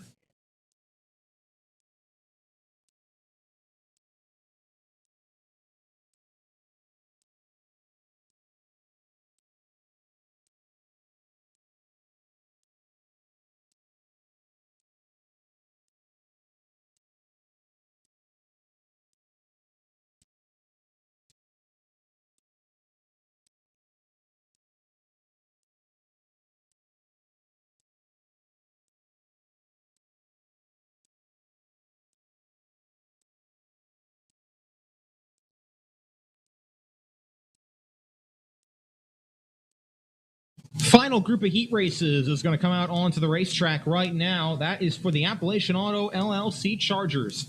18 of them here tonight, so it's a full field, but no consi is necessary. 2 heats of 9. Everybody qualifies. Top 5 redraw for the top 10 starting positions. Here's your lineup for Heat 1. Car 23 is Haley Smith. She'll start on pole position with Shane Flaherty on her outside. It's Justin Regal and David Fiddler starting in row 2 together. Josh Demme, Paul Lambert in row 3. Troy Hostetter, Chucky Kimmel, row 4. Ronnie Rhodes Jr. starting in the 9th position. Green flag is in the air. We race back to turns 3 and 4. Side by side. Flaherty on the high side going to try and take the lead away from Smith, and he will do just that. Shane Flaherty clear to the lead. Battles on behind Haley Smith. Here comes Paul Lambert up the middle of everybody. Down the backstretch. Split the difference between Regal and Fiddler and gets through to the 3rd spot. Oh, Fiddler got ran to the wall, though. And at the back, Fiddler's going to try to get it fired back away. Josh Demme loose out of turn number 4. By definition, he was sliding all over. Oh, more trouble in turn 2. There was contact between Paul Lambert and Haley Smith. Nowhere to go for Justin Regal and Chucky Kimmel, who's now in the infield. And we're going to be under caution after all that. That started at the other end of the racetrack while Fiddler was trying to get fired back away. Smith and Lambert got together battling for the 2nd spot and just kind of caused a whole chain reaction there that Chucky Kimmel got the worst of. Good amount of damage to the rear of David Fiddler's car. You see that bumper is hanging off that thing.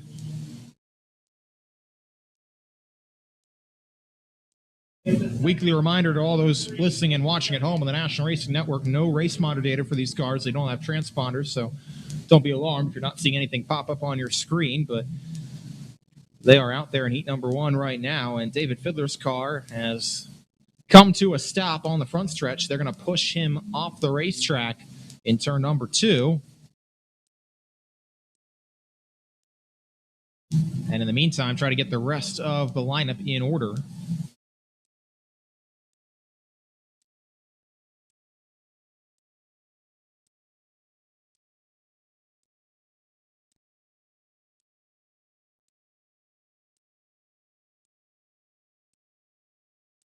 So it's going to be Flaherty, then Smith, then Lambert, then Regal, then Demi, your top 5.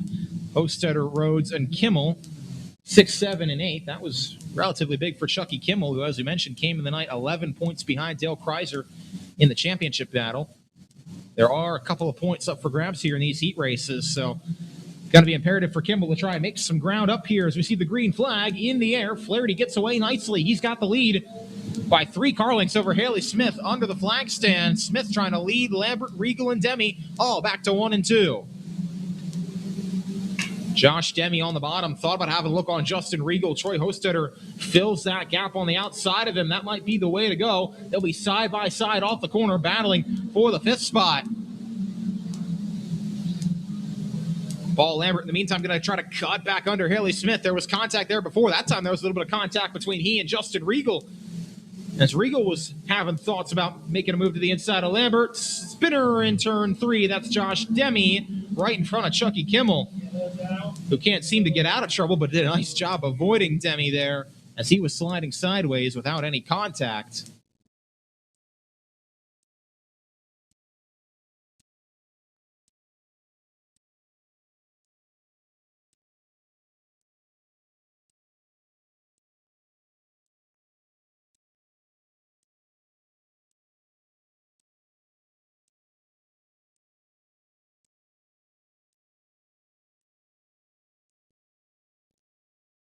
Ronnie Rhodes is going to be sent to the back for contact with Demi that sent him around, so those two will tack on at the tail.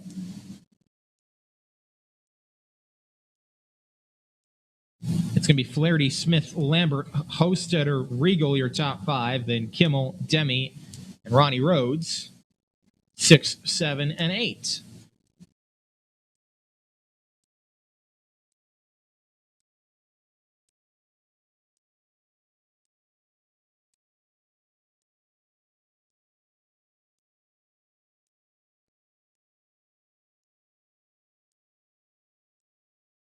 All right, lights are out. Here we come. Green flag is back in the air as they go around the cone on the backstretch. And on the loud pedal, they will ride out of turn number 4. Shane Flaherty's got the advantage.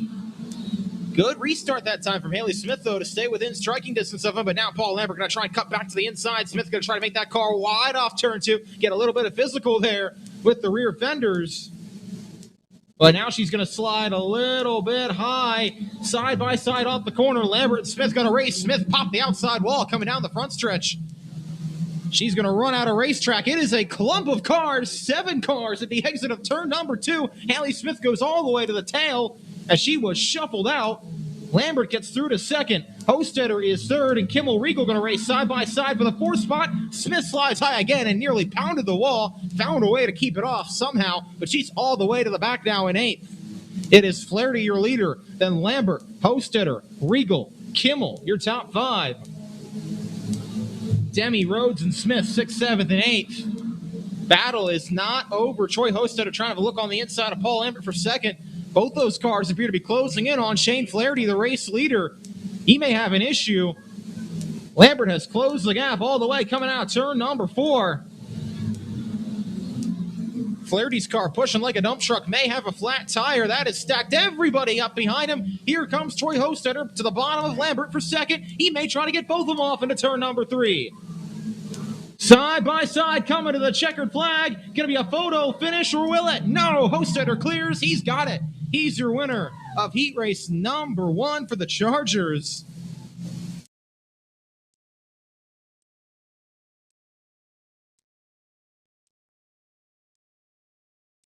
Might have been a little bit of fluid coming out of that 14 car, but he came across 3rd, yes.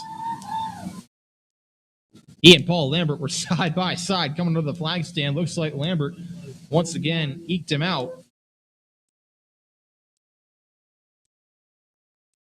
Regal and Kimmel came home in 4th and 5th positions, with Josh Demi finishing in 6th. But Troy Hostetter, your winner of heat number 1. Now let's get heat number 2 out onto the racetrack.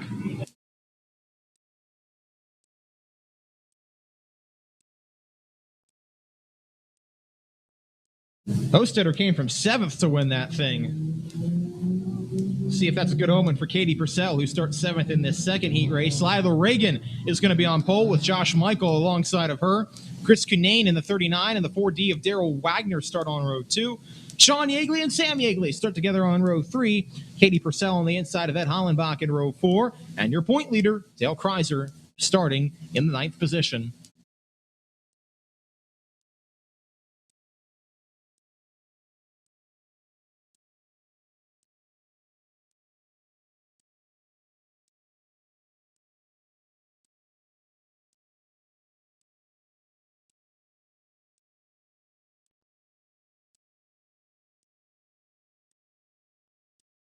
After this heat race, we'll have vacancy for the Excel 600 Modified Tour. They will take to the racetrack next, but we've got one more business of heat racing to clean up. Looks like this one is going to get called back as Lila Reagan, I think, jumped the start.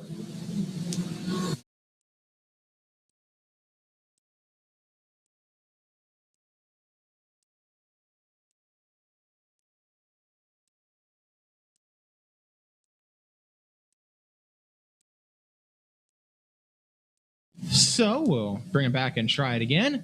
I think Lila Reagan went just a little bit too early there. She is in control, but she's got to wait till she gets to a point that she can start. Lights will be out once again. Here we go.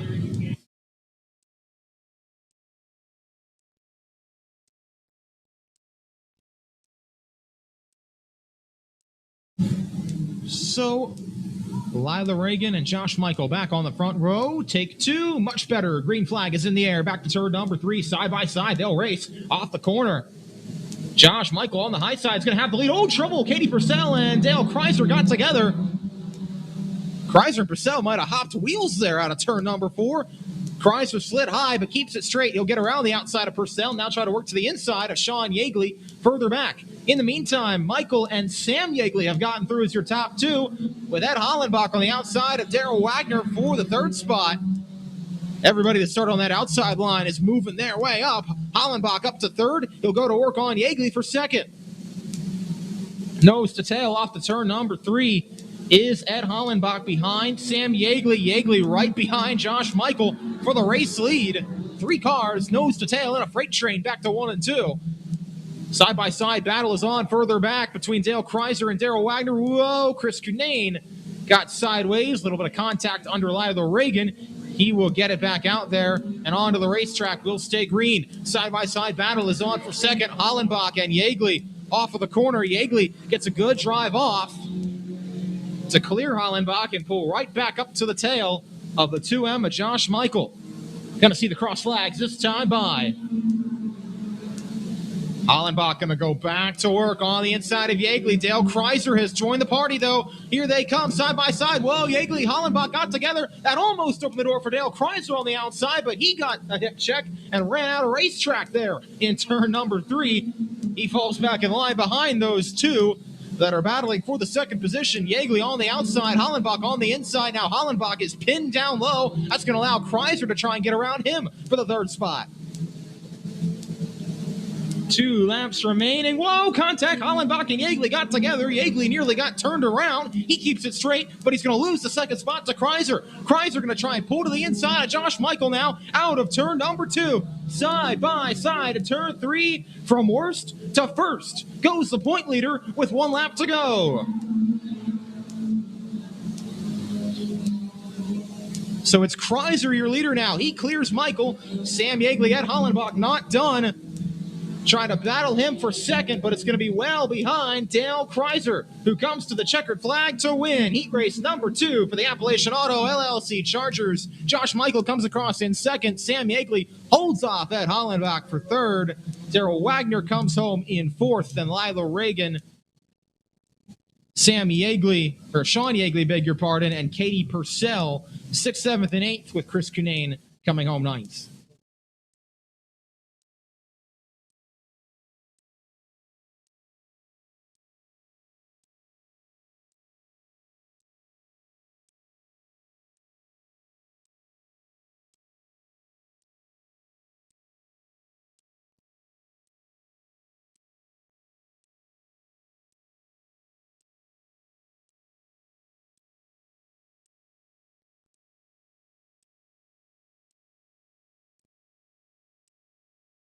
Okay, so before we get to our 5 features for the evening, we've got one more preliminary on the schedule. It's going to be the modified Consi. 11 cars strong, top 6 will qualify and fill out spots 19 through 24 in tonight's feature lineup.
So the modified Consi will be up next, and then we'll have the feature for the Mount Gretna Roller Rink 270s. That'll be the first main event to take to the racetrack here this evening.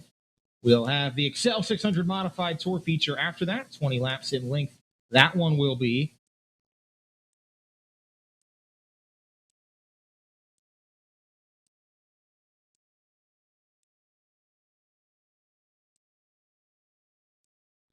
The Gene Latta Ford Central PA Legends will be the third feature out onto the racetrack. They will have a 20 lapper to come. The wingless Hype Racing Hoosier Tire 600s will run 25 laps as the fourth feature of the evening, and we'll round things out tonight with the 15-lap Appalachian Auto Charger feature.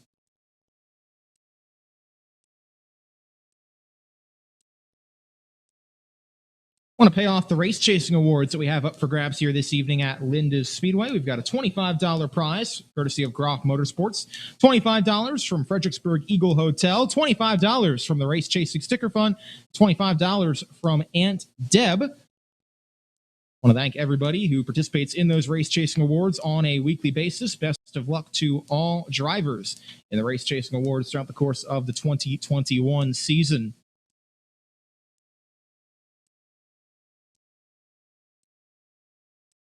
Next week, we'll have another 5 classes in action for you here at Linda's Speedway, August 27th, next Friday. Going to be a time trial race for the Mount Gretna Roller Rink 270s. They will be in action. It's going to be a double header for the Hyper Racing Hoosier Tire 600s, both wingless and winged. As both of those point battles come into full bloom, we'll have the All-Star Slingshots back in action as well, and the Linda's Speedway NSS Property Services Modifieds will return on August 27th. Then on September 3rd, 2 weeks from tonight, we'll have the 270s back in action, along with the wingless 600s. The Appalachian Auto Chargers will return. We'll have the mini late models in action, and we'll also have the final race of the season, the championship race for the 125s. That'll be September 3rd, 2 weekends from tonight here at Linda's Speedway. Also want to remind you, just a little over a month away is the second annual Jonestown Derby. The Demolition Derby, such a popular event here 1 year ago. It's making a return on Saturday, October 2nd. That'll be the night after, or day after, we go racing on October 1st. So that was a great event to be a part of last year and had a big turnout as well.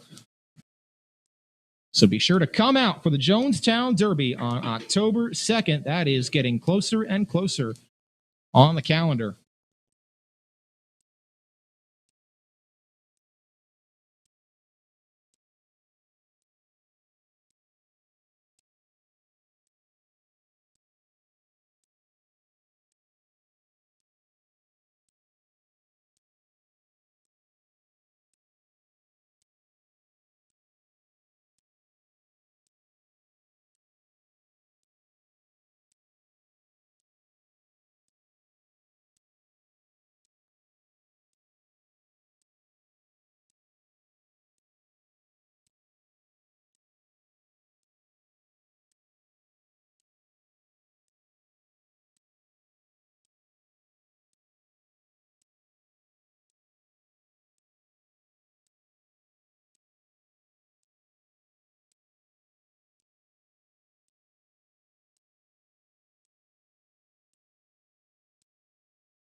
Have just a few moments here before we get racing with the modified Conti.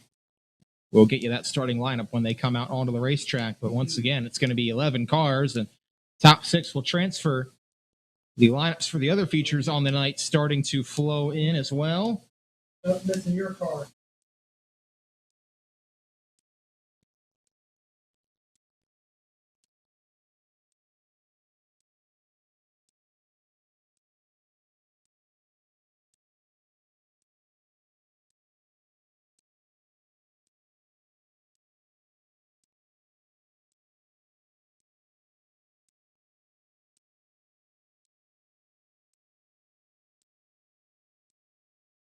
Taking an early look at the 270 lineup, that's going to be on the racetrack next. You're going to have Chase Walker starting from the pole position in that one as he drew the pole in the redraw. He's going to have Alex Swift on his outside.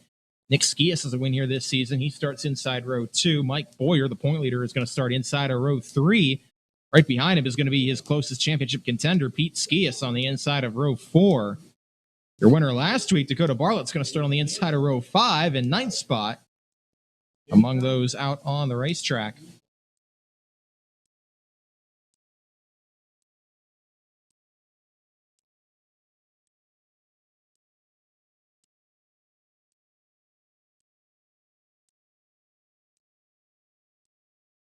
Shoya Young is going to be on pole for the Legend feature. That'll be 20 laps to the length. Blaine Lepo is going to be on the outside. Chris Transo, who was fastest in warm-ups and also won his heat race, will start 3rd. And Travis McClellan, who's won the 2 prior races, is going to start 8th in his 51 machine. And look at the 600 lineup. Jeff Sechrist drew the pole. He's going to have Logan Rumsey on his outside. That'll be the front row for the 600 feature. Both those drivers won their heat races. Steven Snyder Jr. was fastest in warm-ups. He starts on the outside of row 2 for that main event. Brandon Heist, who came in tonight 2nd in points, he starts 6th. Where do the other championship contenders start? Matt Warner, 19th. The point leader, Ryan Kunkel, 25th. Last. So that's going to be fascinating to watch when we get that 600 feature on the racetrack. We've got a modified Conti to take care of first. Here we go. Kenny Harris, Bryce Smith start on the front row. Then it's Tiffany Hitzler and Keith England starting on row number 2. Tyler Bartek, Scott Heisey start in row 3. Ron Baer and Tyler James look like they're going to be on row 4. No Trevor Bixler, no Jared Myers, and Chris Smith was a scratch for the night.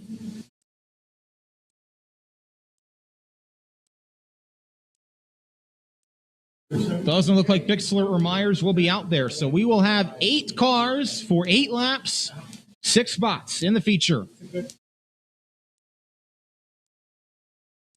Side by side, here they come to turn 4. Kenny Harris stands on the gas. We're racing in the modified Conti. Tyler Bartik thought about the inside of Tiffany Hitzler there. Off into turns 1 and 2. Keith England slides way high. Whoa, trouble side by side contact. Tyler James going to pull it to the infield with what looks to be a problem, and he body slammed Ron Baer coming down the racetrack. Baer falls way behind. He's about a straightaway behind Keith England now for that last transfer spot. England's car does not have a transponder on it for those of you watching at home, but he is in that 6th position, and he's got a very comfortable margin over Ron Baer at 7th. Kenny Harris is your leader. Bryce Smith runs in 2nd. Then it's Tiffany Hitzler, Tyler Bartik, and Scott Heisey, your top 5. Closest battle is the one for the 3rd spot. Bartik has it, or Bartik wants it. Hitzler has it. As they slide their way out of turn number 2 to the cross flags. Not sure we're going to have a transfer battle challenge unless we see a caution, as Kenny Harris is gone out in front. 1.3 seconds is the gap between he and Bryce Smith. It's growing lap by lap.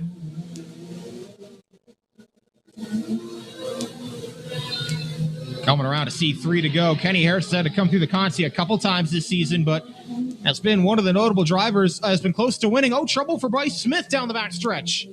He is slowing from the 2nd position, and he is going to pull off, and that's going to be an early Christmas present for Ron Baer. That's going to put him into the A main, it looks like, as Bryce Smith is not going to finish. We'll run out this final lap with the 6 cars that are on the racetrack, but everybody will transfer. Kenny Harris will put a lap on Ron Baer, but he will be in as the 24th starter. And coming around to see the checkered flag, Kenny Harris gets the job done. He wins the Conti. And we'll start 19th for the feature. Tiffany Hitzler comes home second. Tyler Bartik third. Scott Heisey, Heath England, and Ron Baer are the 6 cars that transferred. So everybody that finished is into the A main. Bryce Smith, Tyler James did not finish. They'll be done for the night. So too will Trevor Bixler, Jared Myers, and Chris Smith, who did not start.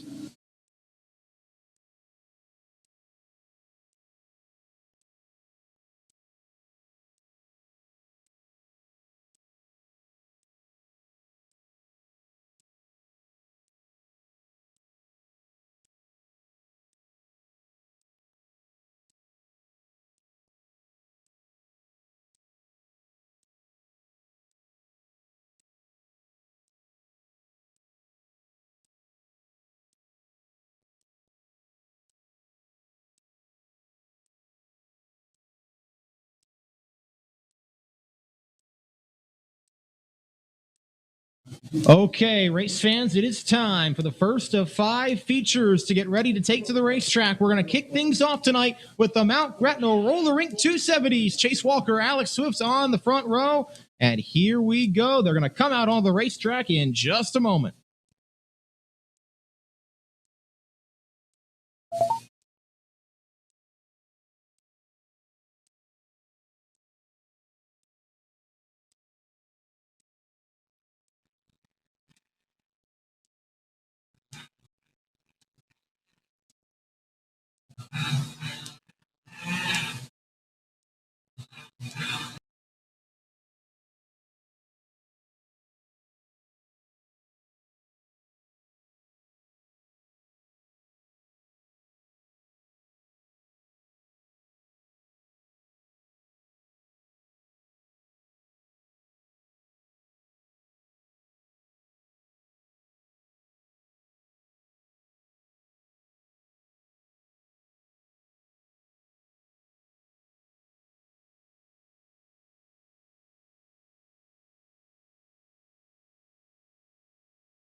are gridded pretty much all around this quarter-mile oval, and we will read you the starting lineup right now. Chase Walker is going to start from pole position in that number 96W car. You see him slotted right at the entrance of turn number 1, that green and teal machine. He's going to have the Johnny Bland at number 15 and Alex Swift on his outside. That's going to be your front row. Nick Skias in the 16P and the 11 of Brian Heist start on row 2 together.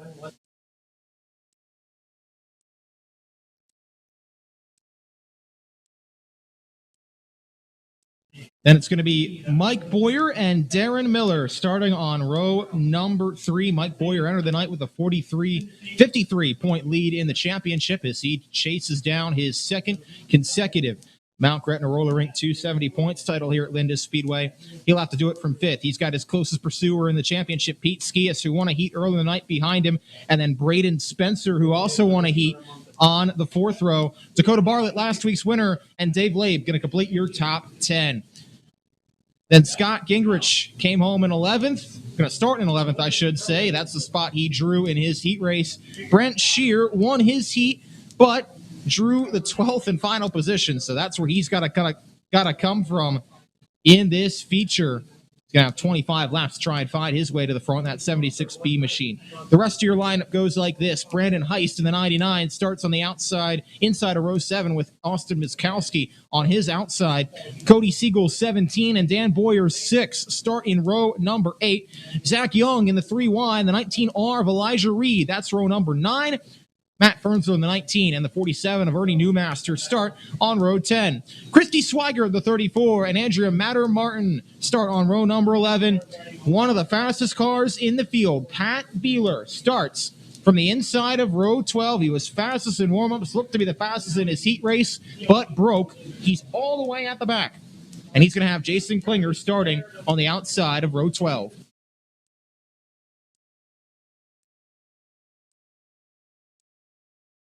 That is your 24-car lineup.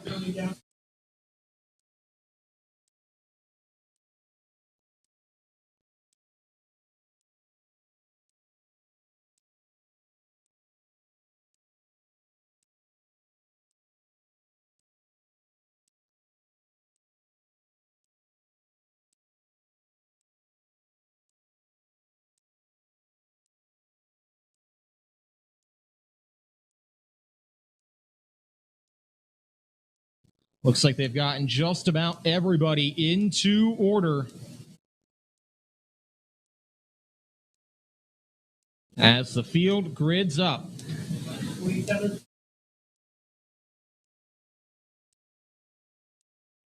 A couple guys that usually race 270s on Friday nights at Spirit Auto Center Speedway in Bridgeport, Alex Swift and Nick Skias, coming here tonight because that racing got scrubbed due to Mother Nature. Glad to have them in the lineup this evening. No doubt those two will be contenders. Starting 2nd and 3rd, but it is track regular Chase Walker who is going to pace this field going to the start of this 25-lap feature.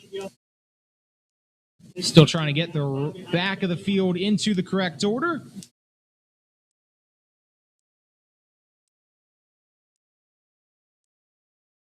As soon as they can do that, we'll be good to go.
All right, they've gotten the back of the lineup in order. Let's get it on. 25 laps, 24 cars.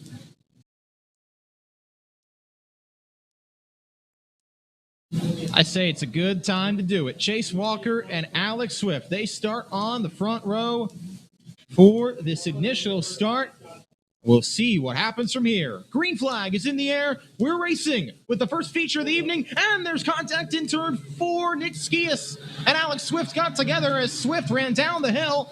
Skias was able to keep it straight, and Swift comes out of turn 2 with the lead as he cut under Chase Walker off the turn 1. It's going to be Swift, your leader of lap number 1. Walker runs second, 3 wide on the inside. Pete Skias thought about it on Mike Boyer, thought better of it. Now he falls back in line. Here comes Skias on the inside of him. That's going to be the battle for the 6th spot as Brian Heist works to the inside of Chase Walker for second. Give him that position coming out of turn number 2. Heist runs in second. Then it's Walker third. Boyer trying to hold off Darren Miller for the 5th spot. Pete Skias on the bottom trying to find a way inside. Nick Skias for 6th. Everybody keeps it straight. Here comes Braden Spencer now. Spencer got a good run off the top side of turns 1 and 2. Pulls right to the back bumper of Skias, Pete Skias, I should say, but nowhere to go. Alex Swift is in front by a second. Whoa, Brent Shear split the middle 3 wide between Spencer and Bartlett. He's going to move that car up to the 8th position off the turns 3 and 4. No challenge at the front for Alex Swift. Brian Heist has gotten away too. The gaggle is from 3rd on back. Chase Walker, Mike Boyer run nose to tail. Now here comes Nick Skias. He's on the inside of Darren Miller. That is for 4th. 5th, I should say, and Skias takes it away. Now here comes his dad, Pete, on the bottom of Miller. That's for 6th spot as they come out of turn number 2. They'll race wheel to wheel down the back stretch and off the turn 3. In the meantime, Alex Swift has got to wrap traffic. We've got one car upside down in turn 3.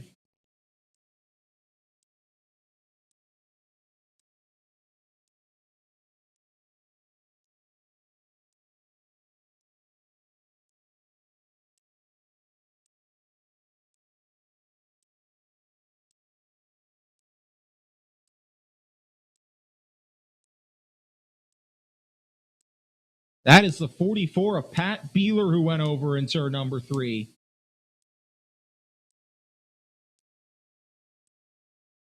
Pat Beeler is okay over there. Pat Beeler is okay. Driver is good.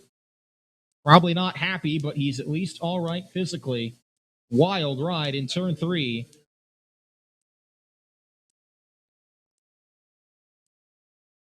Didn't see how it started, but Beeler had worked his way up from the back of the field to 11th. Seemed to have a lot of speed. But something happened over there in turn 3 that sent that car flipping and upside down. Thankfully, though, the best news is Pat Beeler is okay.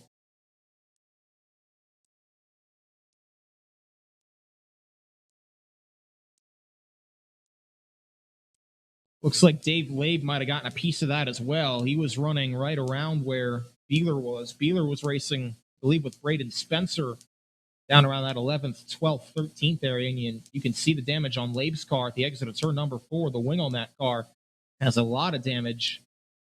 And only assume that that somehow came from the contact over there with Beeler.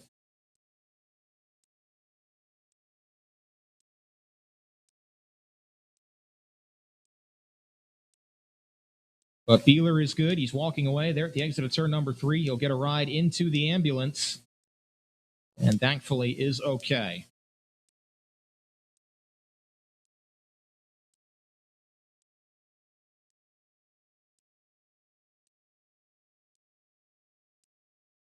The wing on that car, on the top of that car, was completely torn off in that incident.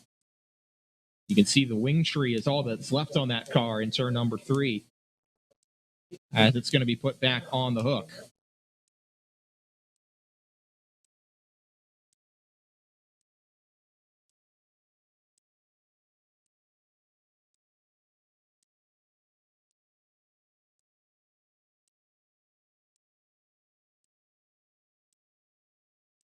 Puts us under the red flag as Alex Swift is your leader. 7 laps in, 18 to go. Swift was into lap traffic there pretty heavily.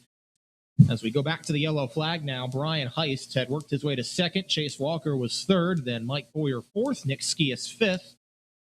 Pete Skias, Darren Miller, Brent Shear, Dakota Bartlett, and Brandon Heist, your top 10 through 7 laps. Field begins to get pushed back away now. Yeah, you can see the damage on the wing on Laib's car. It is all discombobulated in turns 1 and 2.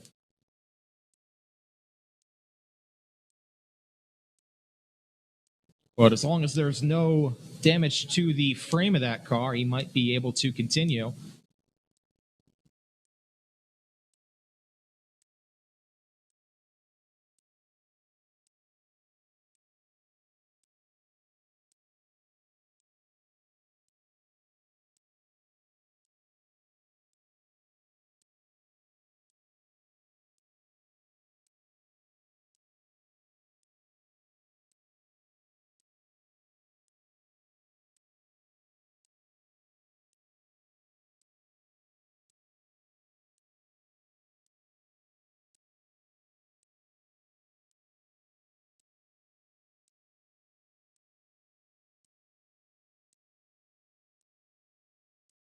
So four-wheelers looking to get those last few cars pushed away on the backstretch, and then will come the task of getting everybody into the right order.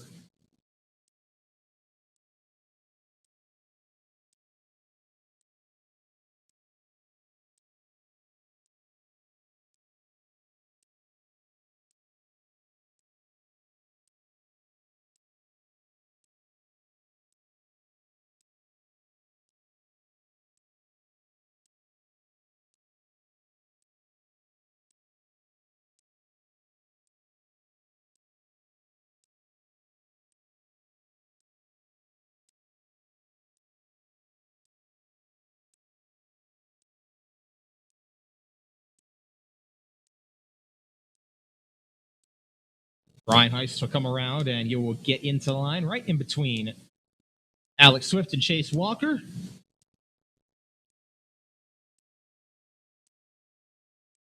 As everybody else is going to work their way into the right position. Pete Skias had gotten past Darren Miller, but does not look like that lap was completed, so Miller's going to be back into the 6th position. Skias will be in 7th. Oh, Nick Skias is pulling off the racetrack with a problem. That's 16P. He was in 5th and pulled off clearly with some sort of ailment under caution. So that'll move Miller to 5th. His dad, Pete, to 6th.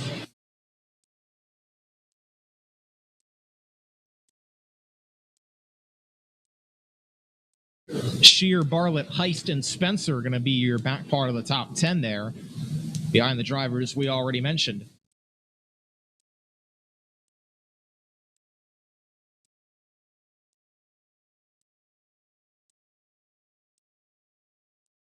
All right, Tim Bort says the lineup is good. That means Mike Frau give the one-to-go signal.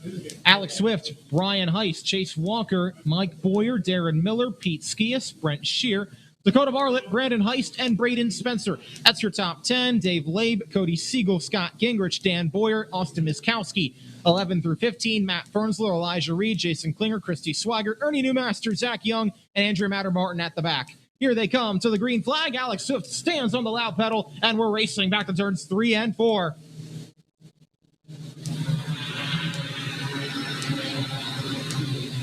Everybody gets away single file. Big power move off the exit of turn number 2. Mike Boyer on the inside of Chase Walker. Got off that corner spectacularly and gets through to the 3rd position. He will now try to go to work on the front 2. Here comes Pete Skias on the inside. He'll try to get 2 in one corner. Darren Miller and Chase Walker. He'll get past both of them as Dave Laib's car is off the pace at the back of the field. Keeps it out there for the time being. It is Swift, your leader, then Heist in 2nd, Boyer, Skias, Walker, your top 5. Walker trying to hold off Miller and Spencer for that last spot in the top 5. Side by side, they'll race off the corner. Miller on the outside, Walker on the inside, back to turn number 2. Miller's going to poke his way ahead off the corner and clear to the 5th spot. Brent Shear going to poke his nose back to the inside of Braden Spencer. They race wheel the wheel off turn number 4. That's for the 7th spot. Give that position back to Shear. Spencer not done with him, though. They'll race side by side down the backstretch. In the meantime, Alex Swift has gotten back to lap traffic, and he's a little bottle up there behind Zachary Young. That's going to open the door for Brian Heist to close right to his back bumper. Oh, and he's going to get tagged and slid sideways by Zach Young. He will keep it running, though, keep it straight. He's going to lose 2 positions and a ton of track position in that little altercation there. Back to 4th. That allowed Boyer and Skias to get through 2nd and 3rd. Not what Brian Heist was looking for, as he was trying to make something happen there, carving through the lap traffic and couldn't.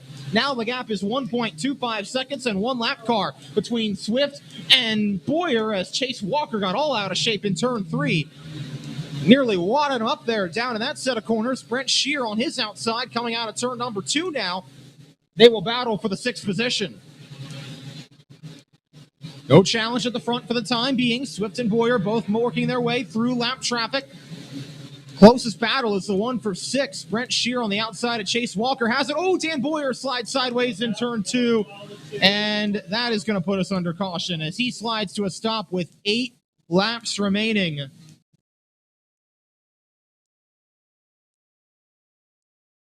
Eight laps to go, and Dan Boyer slides sideways. And ironically, that could wind up helping Mike Boyer, as he'll now tag to the tail of Alex Swift's number 15. No lap cars, nor any gap between them.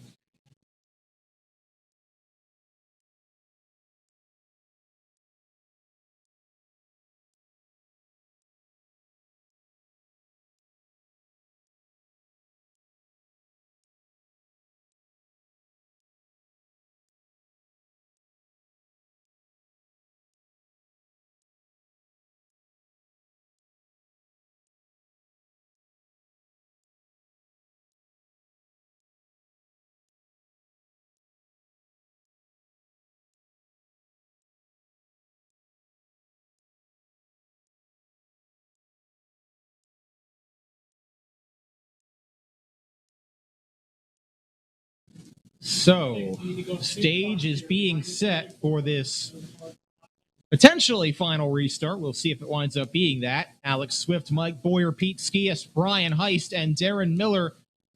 That's your top 5. Brent Shear, Brandon Heist, Chase Walker. Walker in front of Heist, beg your pardon, 7th and 8th. Then Braden Spencer, Dakota Bartlett, 9th and 10th. Cody Siegel, Scott Gingrich, Matt Fernster, Jason Klinger, Austin Miskowski. That is 10 through, or 11 through 15. Christy Swigert and Dan Boyer are the last cars on the lead lap, 16th and 17th. And here we go. 1 to go signal has been given. Race fans, pick your winner. Can Alex Swift do it for the 2nd time this season? What about Mike Boyer for the 3rd time this season, or Pete Skias for the 3rd time this season? Here they come. Green flag. We're racing. Back to turn number 3. Swift. Boyer nose to tail. Back to turn number 1. Boyer not letting him get away out the exit of turn number 2. They race nose to tail. Swift puts maybe a car length between them. Off to 3 and 4. They flash onto the flag stand. Swift begins to pull away just a little bit now. Skias still in line in 3rd. Heist in 4th. No change among the front runners. Alex Swift beginning to check out a little bit here. Gap is half a second, but they may get to more lap traffic by the time this thing's over. That could change things.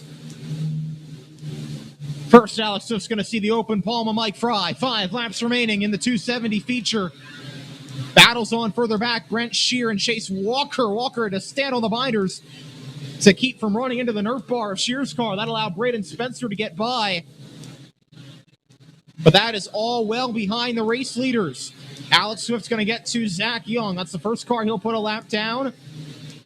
Then it's Andrea Matter-Martin in the 24 with 3 to go.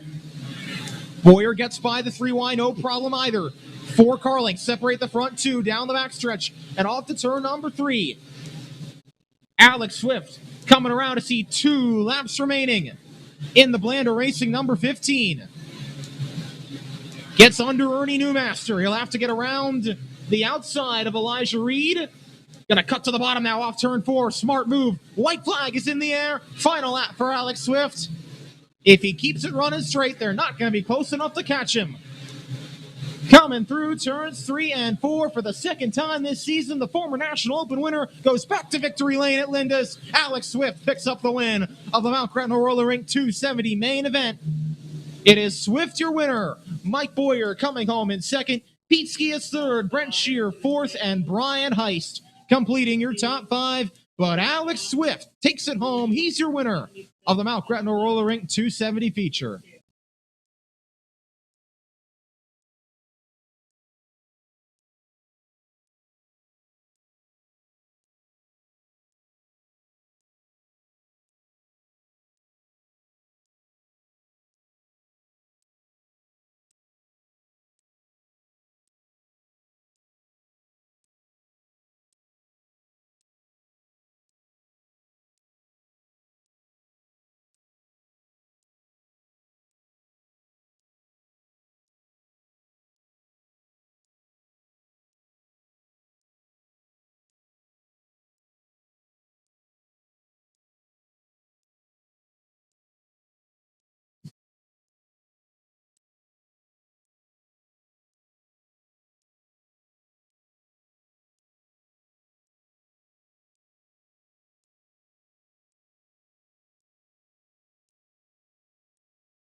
Mic check 1 2 3. Mic check 1 2 3.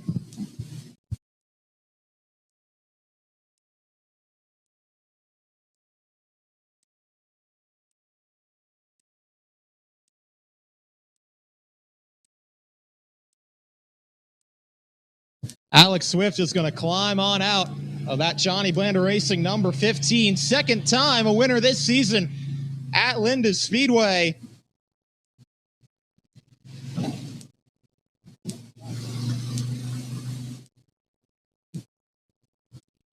Race fans, make some noise for your 270 winner, Alex Swift. Yeah, Alex, you can make some noise as well. Look at this. Mike comes all the way down here. Alex Swift, second time a winner this season. And man, the story of this race was restarts and particularly lap traffic. Talk me through how you navigated all of it. No, I mean, this is a tough track to pass on. So obviously, this is a tough track to pass on. So obviously, starting second, I got really lucky with that. I mean, I earned it. I went 7th to 2nd in the heat, so I did my race. And then with the lap cars, I mean, luckily we were fast enough where I could really see them clearly coming out of the corner. I could see where they were going, and I just planned ahead, and it worked out. I mean, if something would have happened, somebody would have broke, I probably would have ended up in there right in their rear end. But yeah, I got lucky with the start, but more than anything, I'm happy our setup worked. We tried something very new this week because we've been lacking every time we've showed up here. And track was smooth. Track was really good. It held up all night. And like I said, everything clicked, and we got luck with the start, but everything clicked. I felt a lot of speed, so that's good. That is good for sure. Who do you want to thank for the second win of the season here, Alex? I want to thank my car owner, John Blanda. He does everything, owns the car, owns the motor. He's the money man. And car owner is a good friend of mine. We've been doing this for 3 years, won a couple championships down at Bridgeport. I want to thank Billy Gray for coming and helping out, John's wife, Amanda, Ronnie for helping out, and most importantly, Doug Rose owns Action Track in Bridgeport. He canceled Bridgeport today because of the rain. We're here. We were in Victory Lane. Couldn't ask for anything more. Good last second decision, I'll say. Alex Swift, your winner. I'm going to have you pick the 50-50 ticket here. This is for $237, and the winning ticket is 129774. Once again, 129774. If that is your ticket, come up to the tower or out back in the pits to claim your prize.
Okay, the Excel Modified Tour feature is coming up next. Want to announce the 50-50 ticket one more time. It is 129774. Once again, 129774. If that's your ticket, please come up to the tower or out to the pit shack to claim your $237 cash prize.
All right, here we go. 24 cars. That's your lineup for this 20-lap Excel 600 Modified Tour feature.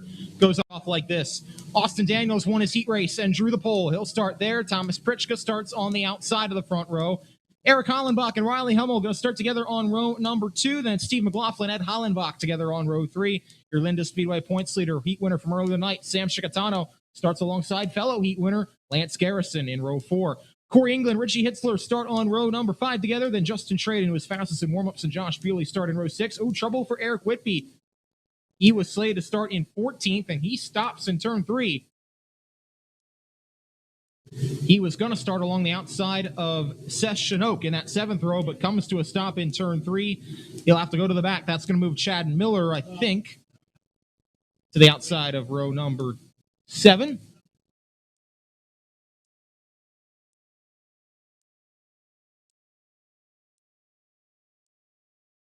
Unless Whitby can get going again, which I don't know if he's going to be able to.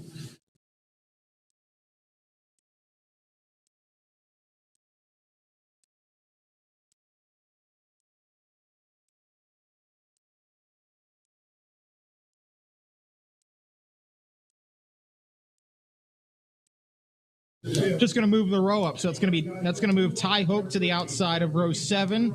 Then it's going to be Chad Miller, Ray Gradwell on row 8. Christian Anati, Tiff Hitzler on row number 9. Kenny Miller, Rob Baumgartner, Tyler Bartik, Keith England, and Ron Baer. That's going to be your 23-car starting lineup. No Eric Whitby after he slows and comes to a stop in turn 3.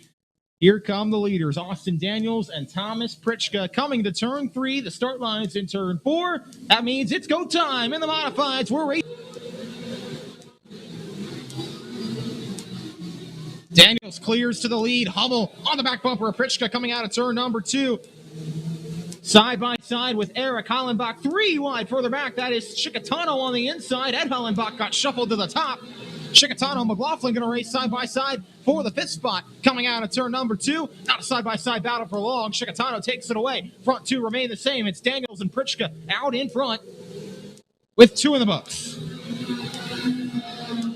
Pritchka running a little lower line through the corners right next to those infield tires. Daniels closer to the top of the racetrack. Now Pritchka moves up a little more to the middle lane as they come out of turn number 4. Still running right on his bumper as Hummel is through to 3rd. Now the battle's going to be on between Hollenbach and Chicatano for 4th. That wasn't much of a battle because Chicatano rocketed out of that turn 2 corner.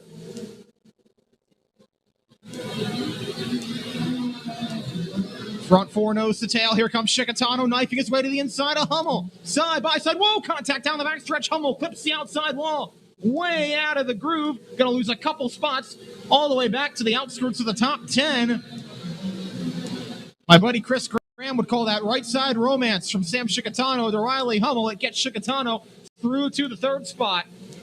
Hummel goes all the way back to ninth. Pritchka is not done with Daniels, right on his back bumper, now pulling to the inside as they come out of turn number 2. They will race side by side for the lead to turn 3. Pritchka on the inside, Daniels on the outside, Chicatano stalking, and trouble. Josh Bewley's around in turn number 3. Christian Anati got collected in that as well as he went sliding sideways. Tyler Bartik tried to keep it straight through all that. There's a couple more cars back there as well. One of them is Chad Miller, and see who the other one is. It's Scott Heisey.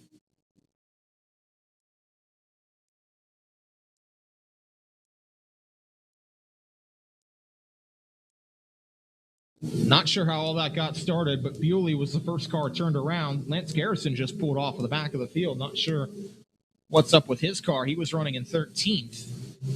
But the heat race winner seems to be done for the night. I think Chad Miller also followed him off there.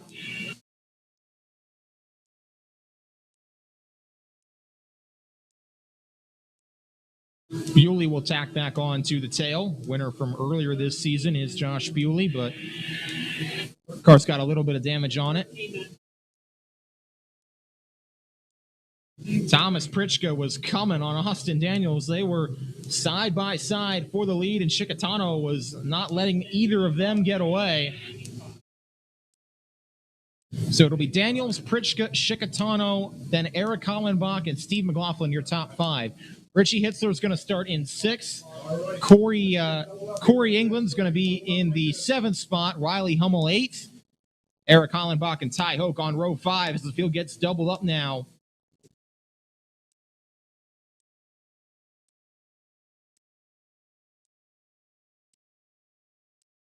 Austin Daniels wants the inside with 7 down and 13 to go. It is Daniels and Pritchka on your front row. Neither driver's won here this season.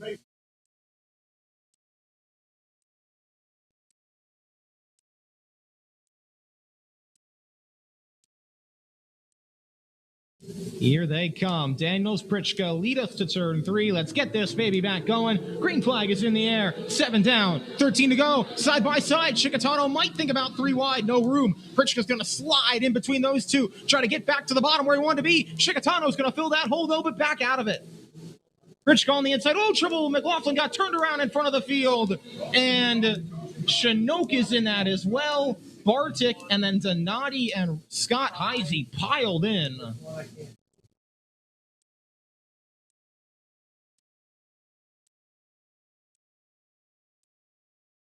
Steve McLaughlin got spun from 5th, and when that happens in the middle of a corner, there is usually very little you can do about that one. With 15 cars or so coming behind him, tough for everybody to miss, and they could not miss Steve McLaughlin's sliding vehicle in turn 3.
Steve McLaughlin's going to limp that thing off. He had no front bumper anyway. That's going to be the end of his night. Tough break for him. They're still getting Bartik and Heisey tended to over there in turns 3 and 4.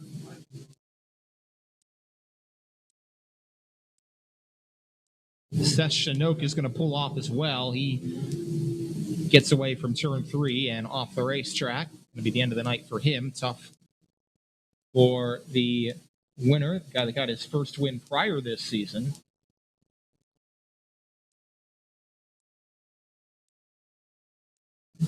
Scott Heisey's battered 19 car is back to running somehow. But he's got a right front flat, so that's going to be the end of his night. And I think they're just going to push Bartik's car off the racetrack. He doesn't even have his helmet on. So I think that's a pretty safe indication of the end of his night, unfortunately, for another guy that has a win here in 2021.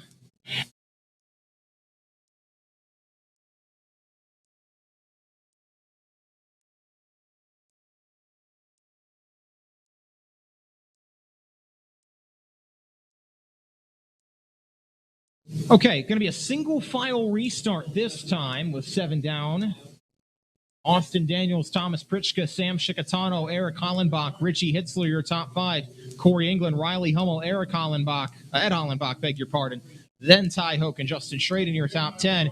Rest of the lineup is Ray Gradwell, Tiffany Hitzler, Kenny Harris, Keith England, Josh Bewley, Ron Baer, and Christian Anati.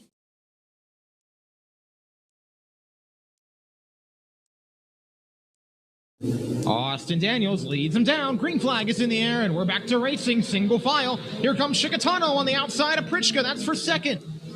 Power move. Shikatano to second. He may have the lead by turn 3. He'll try to poke it in on the inside, but ran out of racetrack. Daniels pinches him down.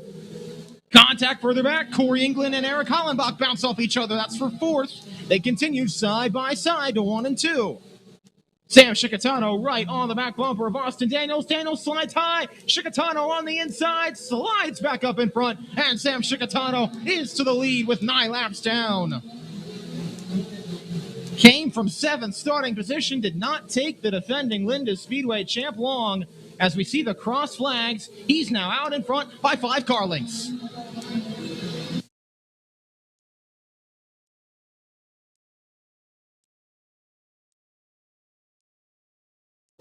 Here they come now out of turn number 4. No challenge for the time being among the front 2, but here comes Eric Hollenbach around the outside of Thomas Pritchka. That is for 3rd. He's got that position. Now Corey England's going to try to go to work on the outside of Pritchka, who's staying loyal to that inside line. Hollenbach's going to have Daniels here by the time they get back to turns 1 and 2. Nice run out of turn number 4 on the inside. Move Hollenbach through to the runner-up position. But Sam Shikatano is in the next county over with 7 laps to go.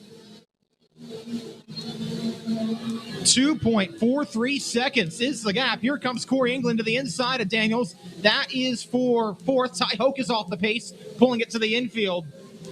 England's up to 3rd. Pritchka also gets past Daniels, who is starting to fade now. He's going to have Riley Hummel and Richie Hitzler all over him, 6th and 7th. Here comes Hitzler. He's going to try to get to the inside of both of them in turn 2, and he will.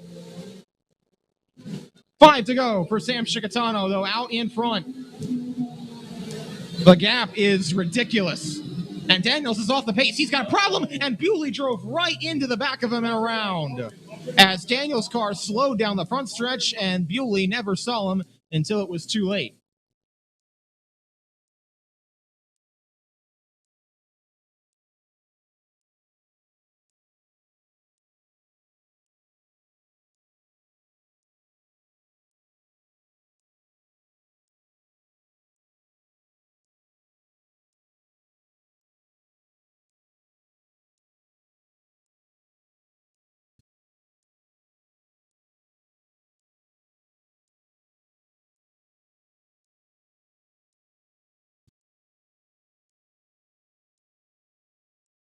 So that's Bewley's second incident of the night. That one he couldn't do much about. That 78 car is pretty battered on all 4 corners, but he will tack on back to the tail. With 5 to go, we're going to re-rack them like this. Sam Shikatano is your leader. Then it's Eric Hollenbach second. Will be a double file restart. And Shikatano, I think, wants the top. Hollenbach's got to take the hint here and take the bottom, and he will. Corey England and Thomas Pritchka going to be on road 2. Then Richie Hitzler, Riley Hummel, road 3. Justin Schraden has worked up to the inside of row 4 now with Ed Hollenbach on his outside. Kenny Harris, Ray Gradwell on row 5. 1 to go signal. Race fans, pick your winner. Can Sam Chicatano hang on, or does anyone else have anything for him? Green flag. Good start from England. He'll try to get to the inside, making it 3 wide, but runs out of racetrack. Oh, we've got trouble. Keith England is around in turn 4. Whoa, and as Chicatano got slowed up, he nearly got run over from behind by Pritchka, slowing for the caution. And that's going to make it a single file restart. And that may just allow Sam Chicatano to drive away. We'll see. Nobody had anything for him on that last run. He had an over 3-second lead at the time of the last caution. And now he has got control to go wherever he wishes.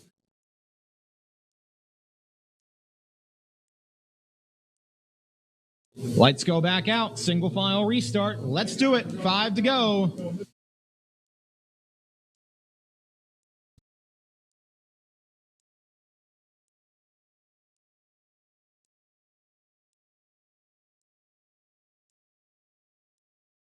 Here they come. Out of turn number 4. Sam Chicatano stands on it. Green flag.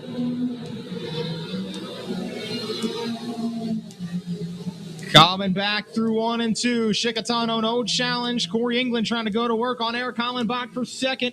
That's 4 car lengths behind the leader.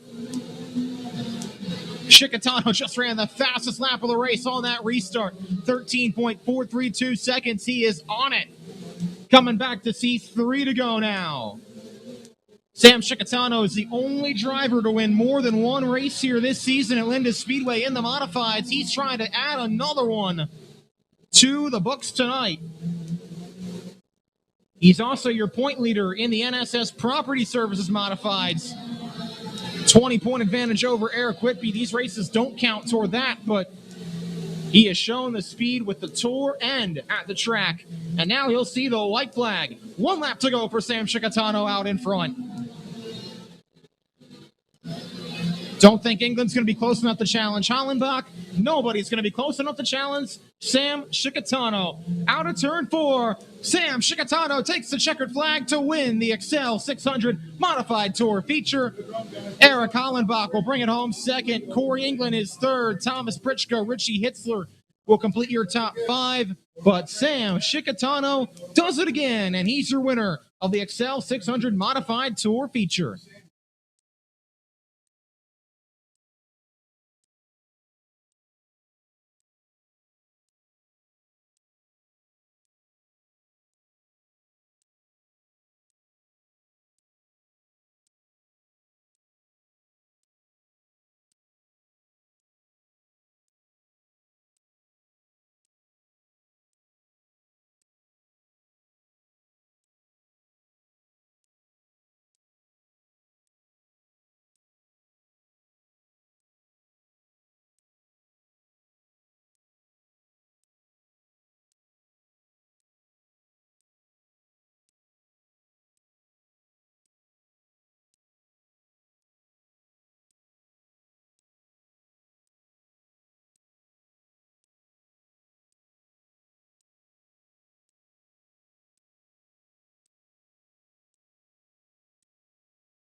Race fans, make some noise for your Excel 600 Modified Tour winner, Sam Chicatano.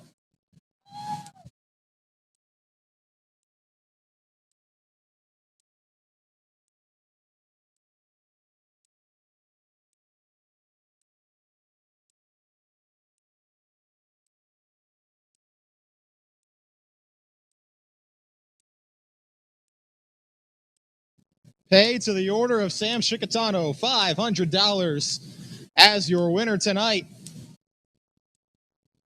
in the Mighty Mods.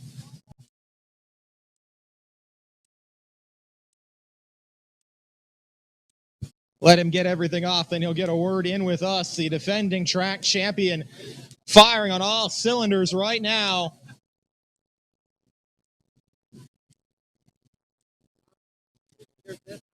Sam Chicatano back to victory lane. Boy, that one wasn't quite as easy as some of the other ones this season. Had to work your way through 7th, got some restarts, pounced on them. Talk me through your drive through the field. Yeah, I mean, the track was tacky. We just had to stay towards the middle. I saw the guys running the top and bottom. I tried to go where they weren't, and it worked. Take me through your pass to the lead down there in turn number 3. You powered it in on the inside. Talk me through how you made that move stick. I tried it a couple laps before, and then I saw, the leader went high, and I just dove it in there and hoped for the best, and it worked. Well, the best has been working. This car has been firing on all cylinders lately, trying to make it back-to-back championships on the modifieds. As we close in on the end of the season, think you can do that here at Linda's? I hope so. I mean, these guys are working day and night to make this thing fast. I just hop in on the weekends, and the crew's doing great this year. The sponsors are great. MGS, NSS Property Services, Bill's Towing, Seidel Hyundai, and Crosley Properties. And it's just it's wild. It's been a great year, and I hope we continue our run here. All right, well, enjoy this one. Sam Chicatano, another time a winner in the modifieds this season. Oh, yeah, I'll say. And next up, we're going to have the Central PA Legends coming onto the racetrack for their 20-lap feature.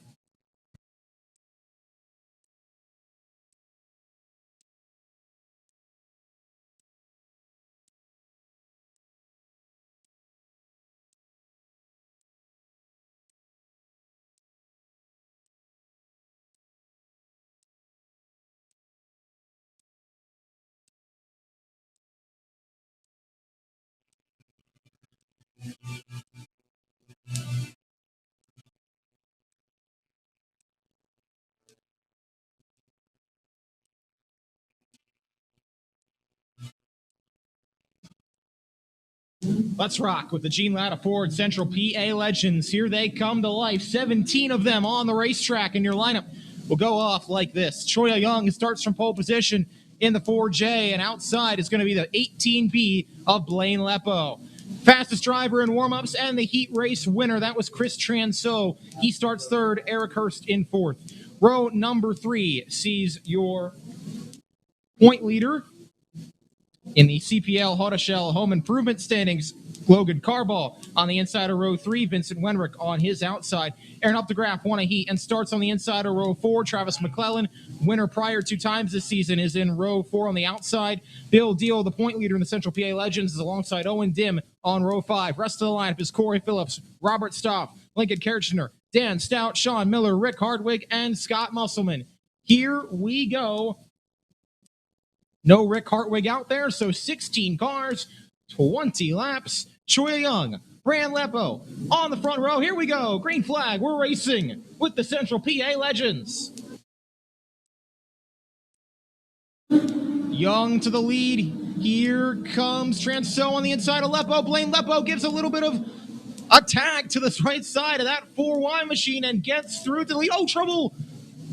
One car is sliding sideways. That is Eric Hurst, who I think got turned around. Logan Carball's in that as well. Travis McClellan was involved in that too. He and Hurst, I think, were the ones that made contact. Carball was collected in that, and so was Owen Dim, I think. And Travis McClellan, the winner of the prior 2 Legends races this season, pulls off the racetrack in turn 2. Looks like his race may be over, and that means we might have a new winner tonight.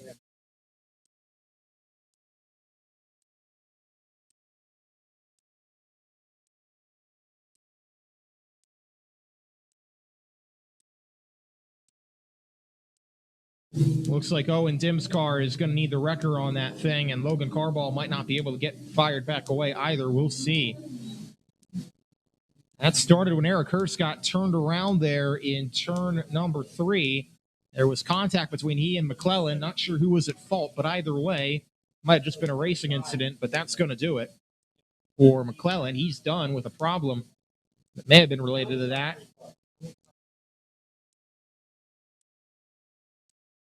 And Dim is going to get the hook to the front of that thing. Dan Stout Don Stout, beg your pardon, also pulled off in turn 3. His night is over. So it's already a little bit of an attrition race here for the Legends.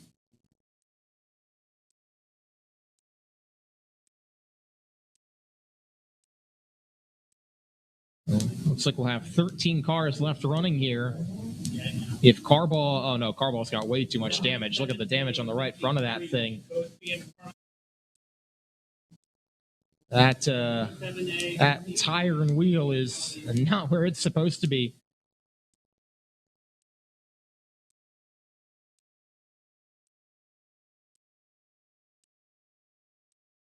That's pretty big. The top 2 drivers in the CPL Auto Shell Home Improvement standings entering tonight, Carball and McClellan, both involved in that. It looks like they're both out now of this race.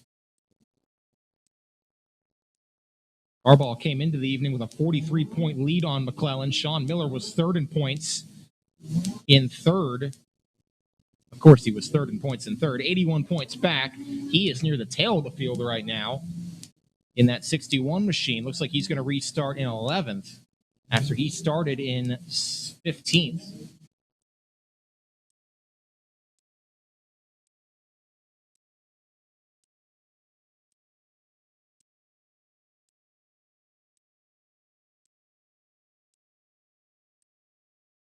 Got to get Owen Dim's car towed into the infield on the back of that tow truck.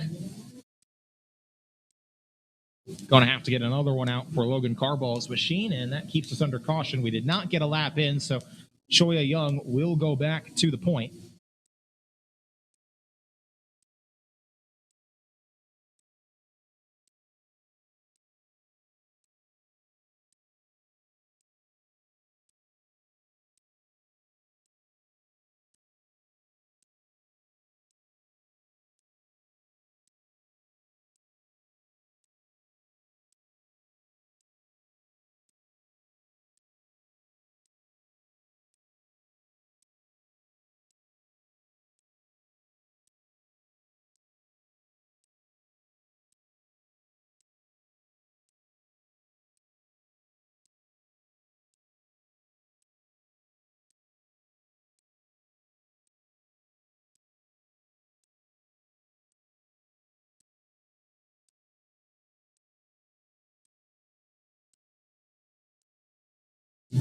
So they'll get both those cars towed off the racetrack. Tough break for both Owen Dim and Logan Carball, who are going to bite the dust after that first incident. So too will Travis McClellan and Don Stout.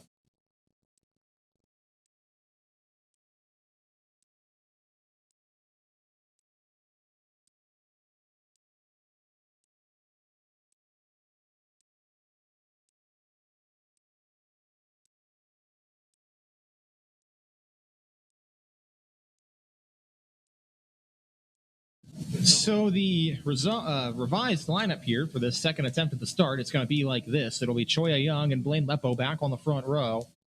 Then Chris Transo and Vincent Wenrick on row 2.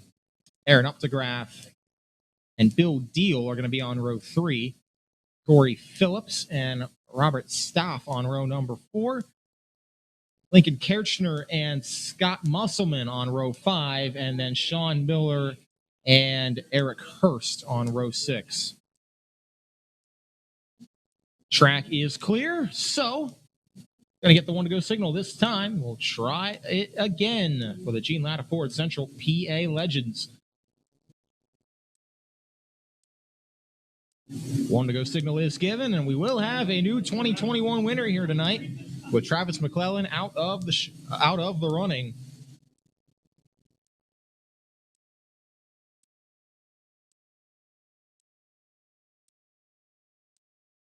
So let's do it again. Take 2, shall we? Choya Young and Blaine Lepo on the front row. I think Lepo went first, and I think this one's getting called back.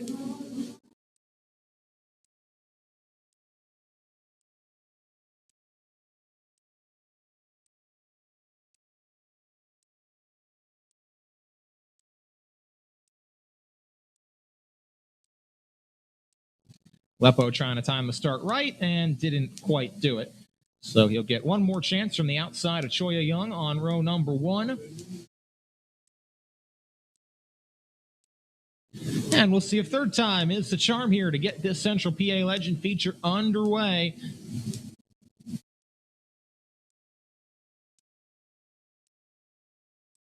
Lineup remains the same.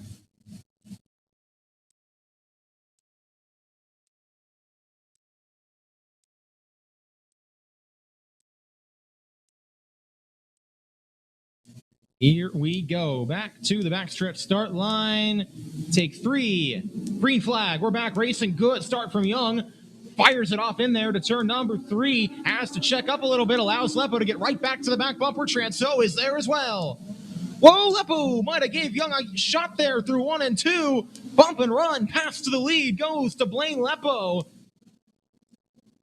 And as they come around, turn number 4 and under the flag stand, this time he'll get to keep it. Lepo out in front of Transo. Then Young back in line in third. Bill Deal has worked his way up to the 4th spot.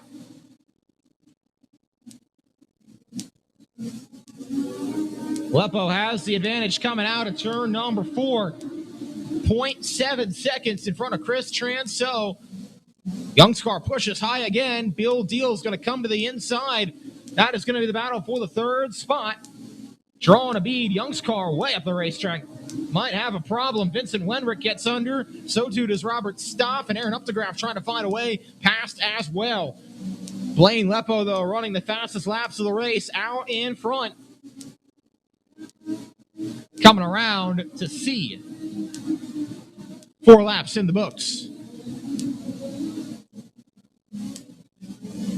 It is Lepo, your leader. Transo, though, starting to close a little bit. Ran the fastest lap of that race the last time around. Gap was 0.7 seconds last time. It's 0.66 this time. Transo is closing. Has plenty of time to get there. Gap is down to about 3 car lengths as they come out of turn number 4. Blaine Lepo still with the advantage. Transo is coming, though, and trouble. Vincent Wenrick slides sideways and around on the front stretch from 4th. He will get it fired away back going. Thought he might be able to save it, but was into the infield grass by the time he could and looped it all the way around. That's going to allow Chris Transo to close right up on the back bumper of Blaine Lepo with 6 down and 14 to go.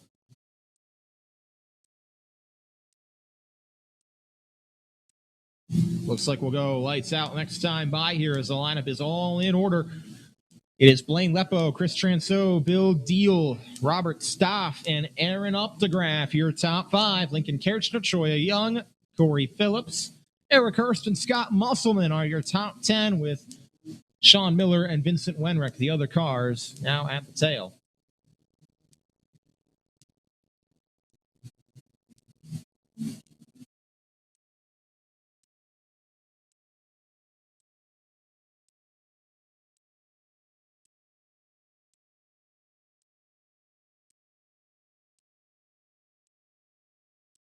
Gonna come back to the green flag this time by. Here they come. 2 18 cars out in front. The 18B of Blaine Lepo and the 18 of Chris Transo fire away back to turn number 3. Transo right on Lepo's back bumper off to turns 1 and 2. Gonna try and time it off the exit of the corner. See if he can draw a bead on the inside. Nothing doing there, though. Lepo got a good enough drive off to keep in front. Bill Deal runs third, trying to hold off Robert Stoff for that 3rd position. Aaron Updegraff not going away for 4th either. As the field races down the backstretch and off the turn number 3. Nose to tail, Lepo and Transo out in front. Transo, a little bit higher entry, trying to get a lower exit off. He's going to draw a bead to the inside. Side by side to turn 3. Lepo drives it off in there on the outside. He'll hold the lead as they come off the corner and complete lap 9. Lepo's got the advantage over Transo, then Deal, Stoff, Updegraff, and Kirchner, your top 6. They've checked out over the rest of the field. They're all pretty decently nose to tail. Kirchner a couple car lengths off the back, but the front 5 all right there. You could throw a blanket under them on this warm August night. Coming back to see 9 to go. Transo not going away from the back bumper of Blaine Lepo's car. They run nose to tail off to 1 and 2. Transu, another higher entry to get a better exit off. Lepo holding strong, though, making that 18B car wide off of turn 4. He holds on to the advantage. Actually gaps Transo by a couple car lengths as they come out of turn number 2. Transo going to try and close the gap back to turn 3. Coming off of the corner, no challenge for the time being, but Transu really drove it off in there, right back to the tail of Blaine Lepo as they come off turn 2. Great drive off. He'll take another peek to the inside, but Lepo's got the preferred line. He'll hang on. Coming back to 6 to go. Nose to tail. Don't count Bill Deal, Robert Stoff, and Aaron Updegraff out of this thing either. They're all right behind Transo. This is going to be a 5-car battle for the win over the final 5 laps. Lepo, Transo, Deal, Stoff, and Updegraff. Your top 5. Whoa, Transu gave a little bit of a back bumper there. Tag to Lepo. They come out of turn number 2. Transu thought about the bottom, couldn't do it. Lepo hangs on. But that was the first tap to the rear bumper of the 18B. This thing is far, far, far from over. Lepo by about a car length and a half off the turn number 3 has the advantage. Transu once again backs up the entry to the corner, trying to drive it off and close in. But Lepo's got a 2-car length lead under the flag stand. Started to get just a little bit of breathing room over Chris Transu. Catching is one thing, passing is another. Transu might be able to catch him. Will he have enough time to pass him? 2 to go. Going to be a little bit of lap traffic for Lepo to negotiate with on this final lap as they catch Sean Miller and Scott Musselman coming to the white flag. Final lap for Blaine Lepo. Oh, he's going to have to get to the inside of Miller. They'll be side by side down the backstretch. I don't think that's going to leave anywhere for Transu to go, though. Coming off the turn number 3, Transo tried to get to the back bumper and couldn't. Blaine Lepo is going to take the checkered flag and win the Central PA Legends feature. Holding off Chris Transo down the stretch to win it. Bill Deal comes home in 3rd. Robert Stoff and Aaron Updegraff, your top 5. Blaine Lepo hangs on to win it.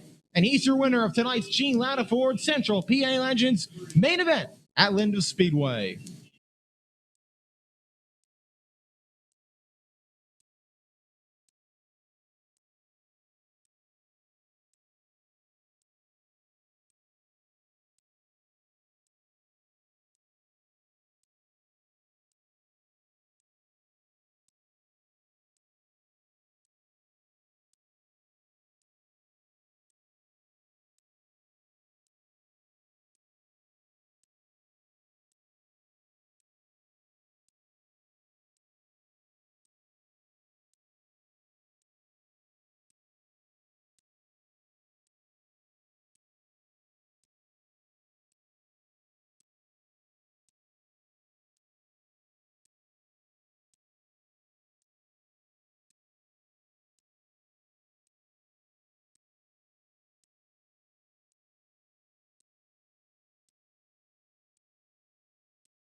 Race fans, as he comes around the racetrack, make some noise for your Central PA Legends winner, Blaine Lepo.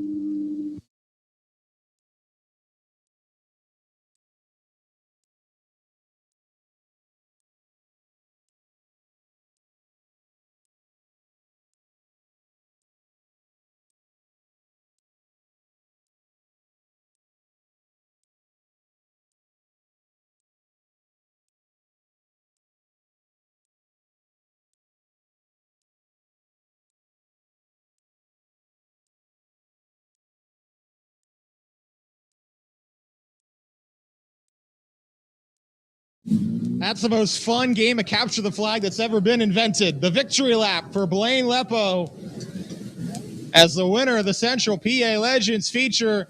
Make some noise for him, race fans. Blaine Lepo, your winner.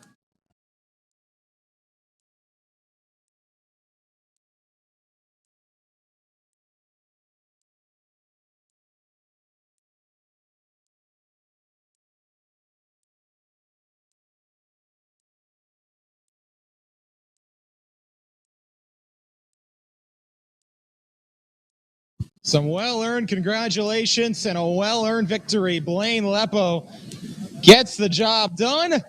As your winner of the Central PA Legends feature, welcome to Seidel Hyundai Victory Lane. Blaine Lepo, man, talk me through it. First, talk me through your move to the lead there on that first lap. We got bottled up down there, and I got in the back of Choi a little bit and kind of knocked him out of the way, but we had to go.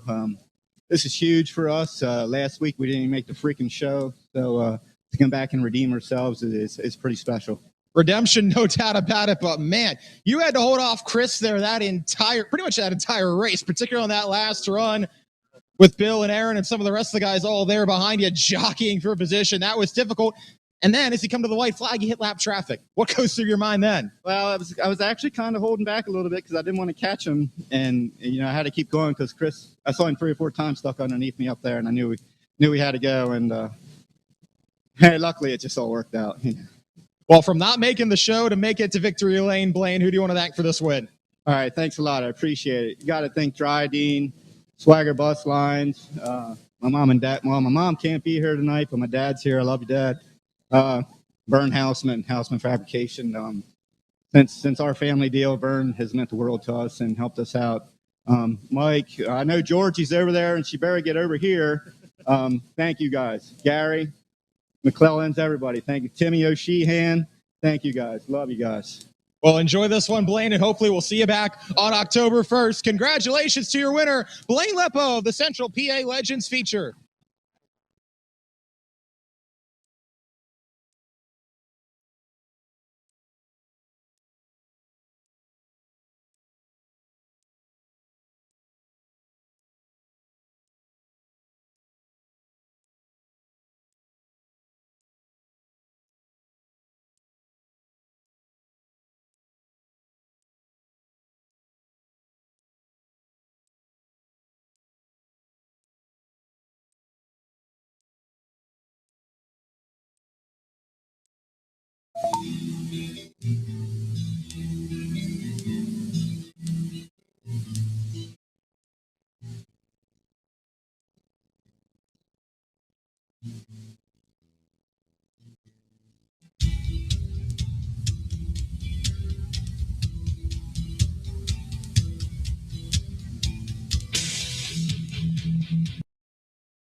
Time for the Hyper Racing Hoosier Tire Wingless 600 main event. Here they come out on the racetrack, and your lineup looks like this. Jeff Secret's Logan Rumsey won their heat races and start on the front row. Behind them, it's Sean Dove and the fastest guy in warm-up, Steven Snyder Jr. on row 2.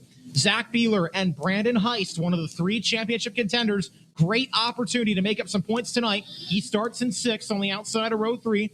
Pat Beeler won his heat, trying to rebound from that flip in the 270 feature. He starts from the inside of row 4 with Alex Rupert on his outside. Fred Heinley and Mason Beinhauer complete your top 10. Hunter McFadden looked quick in warm-ups earlier. He starts in the inside of row 6 with Tyler Henry on his outside. Dylan Martin and Garrett Smith, couple times the runner-up lately, starts in row number 7. Daniel Baer, Toby Blumenshine start in row number 8. Jeremy Harshman, Logan Road is row 9. Matt Warner, one of those 3 championship contenders, starts 19th inside row 10 with Kenny Beinhauer on his outside. Marty Bryan, Dakota Bartlett, row 11. Tim Horney, Holden Ekman, row 12. And the championship leader entering the evening, Ryan Kunkel, starts shotgun 25th on the starting grid. Field is all gridded up. We are ready to rock. Jeff Sechrist, Logan Rumsey on the front row. They come to the backstretch start zone, hop on the loud pedal. It's go time in the Hyper Racing Hoosier Tire Wingless 600 feature. What a move by Snyder from the outside of row 2. He got around the outside of Rumsey. He may try to get around the outside of Sechrist off the turn 1, but Sechrist holds the lead off turn 2. Now Snyder throws it in on the bottom. Big move for Steven Snyder Jr., and he is through to the lead. Sent it off in there on the inside. No challenge. Snyder through to the advantage. Unbelievably over Sechrist. Now Rumsey gets through to second as he'll try to chase down Snyder for the lead, but Sechrist comes back on him. It's slide job central in turn number 2. Rumsey gave him a little bit of a hip check off the corner that allows him to complete the pass. Zach Beeler comes through to the 3rd spot in the 6A. Snyder is long gone. Rumsey's going to need a yellow to probably catch him here as we're still in the early going. 3 laps down, 3 wide battle. Brandon Heist right in the middle of that with Sechrist and Rupert. That's for 4th. Rumsey just ran the fastest lap of the race out in clean air. He is closing on Snyder.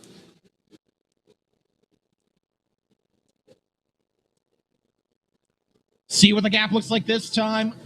Pretty much a dead heat that time around. Snyder still 1.2 seconds in front. Battles on. Rupert and Heist give the spot to Rupert off turn 2. Move him through to 5th. He'll go to work on Sechrist for the 4th spot. Rumsey just ran another fastest lap of the race, but can only carve a couple hundredths of a second out of Steven Snyder Jr.'s advantage. That time lost some ground. Snyder opens it up to 1 1/3 seconds.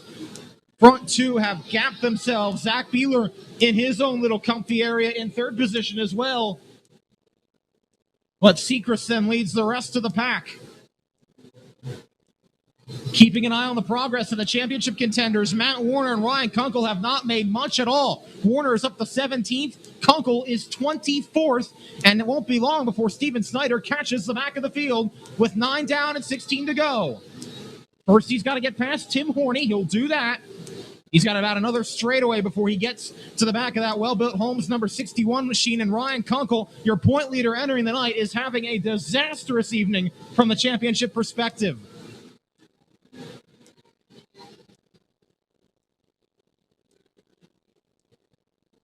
Snyder holds the lead still, 1.27 seconds over Logan Rumsey. Zach Beeler another 2 seconds back in 3rd, and then Beeler's got another 2 seconds on Jeff Sechrist in 4th. Rumsey made up some ground that time. It's down to about a second. He is trying to close on the Rising Sun Maryland driver as we come to halfway. Lot of lap traffic that Steven Snyder Jr. is going to have to negotiate, and the gap is coming down. Under a second now with 12 to go. Snyder is about a third of a straightaway from catching Ryan Kunkel at the back of the field. He has been able to make no progress from his 25th starting spot, aside from getting past Tim Horney. But now Snyder is right there on the back bumper. Let's watch the gap come down. Rumsey chopped in 2/10 that lap. 10 laps remaining. Coming back to 9 this time. It is a gaggle in front of Steven Snyder Jr. That's going to give Rumsey a shot at him. As they come out of turn number 2, Steven Snyder Jr. going to work to the inside of Ryan Kunkel. He's got Holden Ekman right in front of him, though. That's a big, big stack up as Snyder cannot get past. Rumsey's right to his back bumper in turn 1. Snyder will clear Kunkel off the corner, but Rumsey get past much easier. Here they come. Back to turn number 3. Snyder on the outside. Rumsey on the inside. Lap traffic may decide this one. 5 cars in a gaggle right in front of Steven Snyder Jr. He's got Hunter McFadden and Holden Ekman to deal with. And Rumsey right there on his back bumper as they come by to see 6 to go. Logan Rumsey not going to go away. 2 car lengths is the gap, but Snyder 3 lap cars right in front of both of them. If he slides high, Rumsey will be there. 5 to go. Getting past Daniel Bear. Now they'll go to work on Hunter McFadden and Logan Road. Whoa! Snyder somehow made room in front of Logan Rumsey as he cut to the bottom and split him 3 wide down the backstretch. McFadden and Road. Snyder has dispatched to both. That's going to give him some breathing room now. With 4 laps to go, Rumsey's still got to get past him.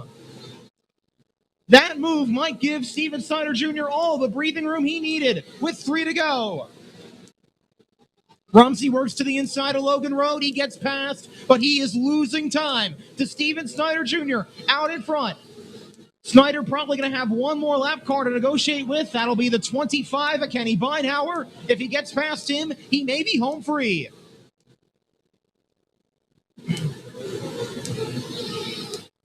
Logan Rumsey going to try to close, but he's going to need a big final lap. White flag is out. 1 to go for Steven Snyder Jr. out in front. Guy that has won just about everywhere he's been in 2021. He can add Linda Speedway to the list. Steven Snyder Jr. wins the Wingless 600 feature over Logan Rumsey. Zach Beeler comes home in the 3rd spot. Alex Rupert 4th and Jeff Sechrist in 5th. But Steven Snyder Jr. does again. Oh, trouble in turn 4. Near the back of the pack, right in front of Snyder. Dakota Bartlett and Marty Bryant got together, and Bryant slid sideways. He was the only car involved in that one. But your winner tonight, Steven Snyder Jr.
Well, one of the hottest 600 drivers in the Northeast had to hold off the hottest 600 driver at Linda Speedway, but he did it. Race fans, make some noise for Steven Snyder Jr.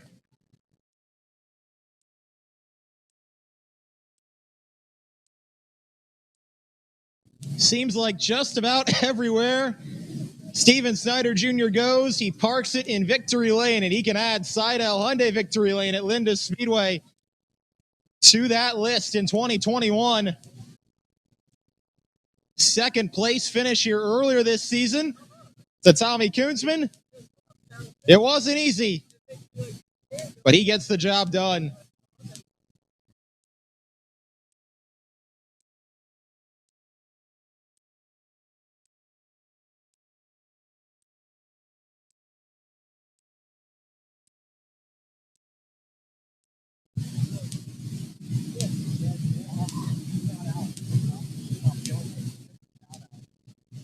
Welcome to Linda Speedway Victory Lane, Steven Snyder Jr. Wow. All right. Talk me through that first. Talk me through the move on the start to get from fourth to the lead the way you did it. How did you do it? It seemed like the seas parted for you.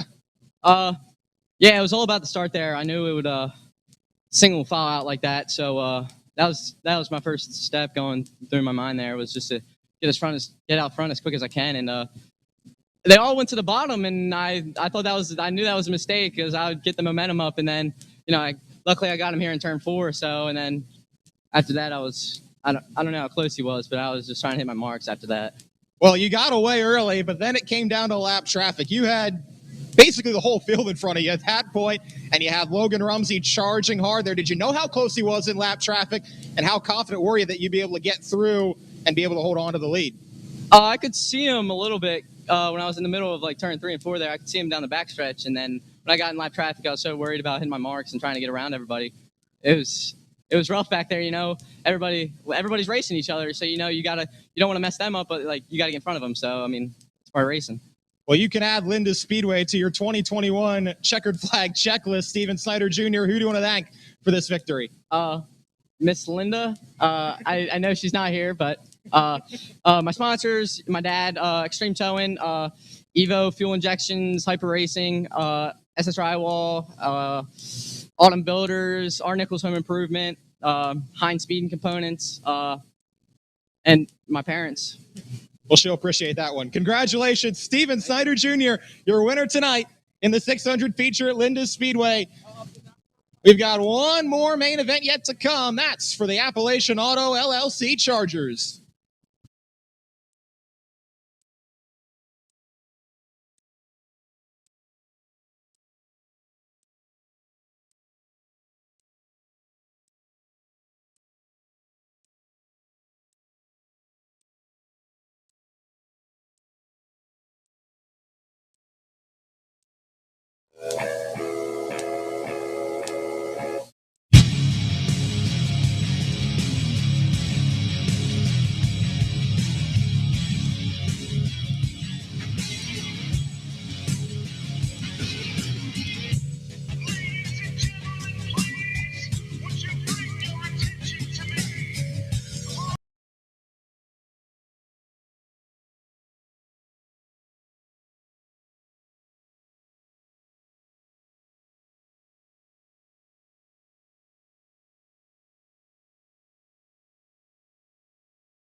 Here we go for the Appalachian Auto LLC Chargers. For those of you watching and listening at home, thanks for sticking with us all night. We're going to turn the race monitor off now for the rest of the evening because here come the Chargers. And the lineup goes like this for the 15-lap feature. Justin Regal and Troy Hostetter, heat race winner, start on the front row. Sam Yeagley and Josh Michael will be in row number 2. Daryl Wagner, Ed Hollenbach, the defending champ, in row 3. Shane Flaherty, Chucky Kimmel, second in points entering tonight, is in row 4. Dale Kreiser, the point leader, won his heat race but starts ninth because of the handicap rule. And he'll have Paul Lambert on his outside, completing the top 10. Lila Reagan in the 69 Junior and the 69 of Josh Demme. They start together on row number 6. The 28 Junior of Ronnie Rhodes and the 95 of Sean Yeagley start in row 7. Haley Smith in the 23 and Katie Purcell start on row number 8. Chris Cunane in the 39, David Fiddler in the 30. They're slated to start in row number 9. But I don't see Cunane's car out there, so it looks like we'll have 17 for the 15-lap feature.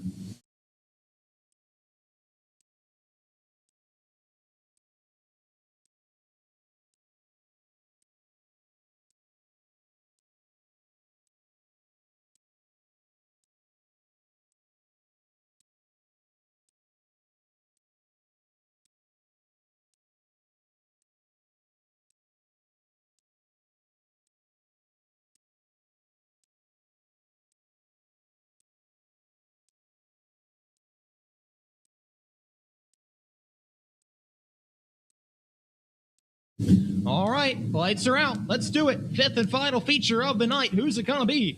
The Appalachian Auto LLC Chargers.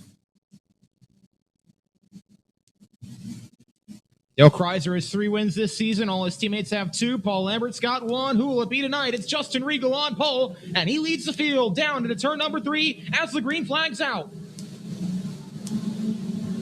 A little bit of contact as Sam Yeagley washed up, but he falls back in line in third. What a start from Chucky Kimmel. Oh, we've got caution on the racetrack. Lila Reagan went around. Kimmel got from 8th to 4th, but looks like he's going to have to give that all back.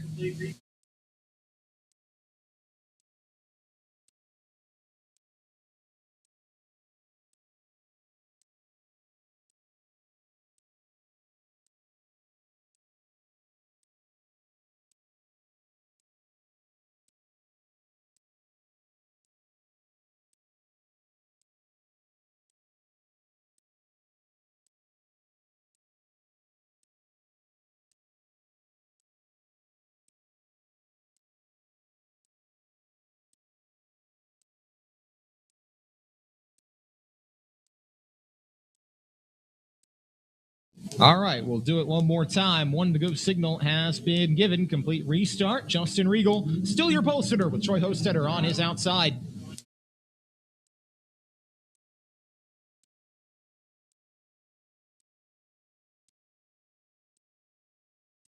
Here they come. Field works off turn number 2. We're going to do it again. Green flag is in the air, and we're racing with the Charger feature.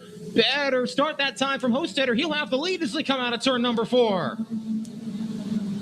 First time, Regal was able to clear him. Second time, Hostetter said, this lead is mine. He's got the advantage out of turn number 2. Michael gets through to second. Hostetter through to third, or Hollenbach, I should say, through to third. And Regal falls all the way back to the 4th spot. Troy Hostetter, good advantage on that opening lap. He's opened it up to about 4 car lengths off the exit of turn number 2. Then it's the whole gaggle behind him, and Dale Kreiser having trouble making his way through the field on the bottom from 9th. He's actually lost a few spots. He's behind Daryl Wagner on the inside. The high line is the way to go. Kreiser's trying to find his way up there and nearly shoved Josh Demme off the racetrack to get there. Hostetter's got the advantage, though. No challenge there. The battle's going to be from second on back. Ed Hollenbach going to work on Josh Michael for the runner-up position. Nose to tail out of turn number 2. They put about 3 car lengths on Justin Regal in 4th. Sam Yeagley runs 5th. Chucky Kimmel is 6th. Paul Lambert 7th. Flaherty 8th. Then Kreiser in 9th, where he started, and Demme completing your top 10. Here comes Kreiser to the inside of Flaherty. Oh, Hollenbach way up the racetrack in turn 2. He may have an issue. Don't know if he's got a flat or if something else is wrong, but that car is off the pace in turn number 2. Whoa, big contact between Sam Yeagley and Justin Regal, and They pinballed down into Chucky Kimmel, who had nowhere to go. And if he didn't have any luck, and if he didn't have bad luck tonight, he wouldn't have any luck, as he has spun around on the front stretch after Yeagley and Regal roughed each other up in turn 4.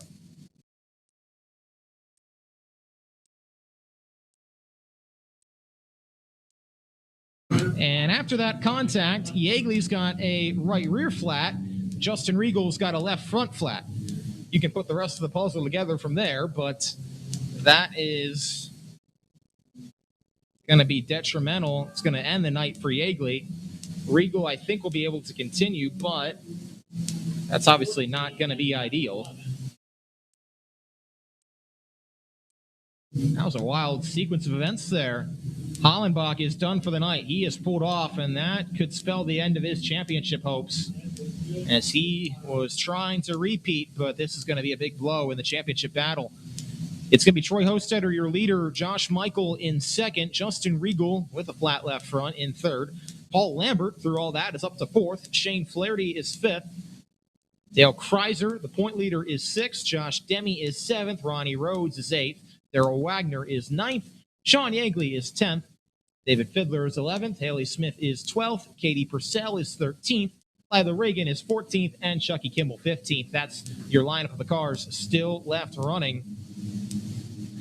We come back to the restart with 5 in the books and 10 to go.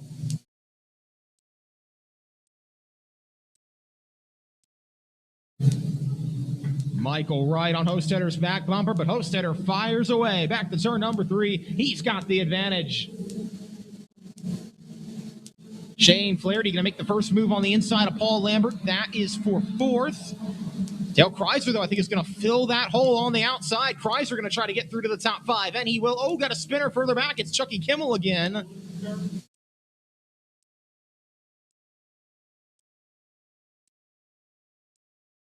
I don't know if Chucky Kimmel saw a black cat or broke a mirror or what it was, but he has just not had a very good night in that 10 car.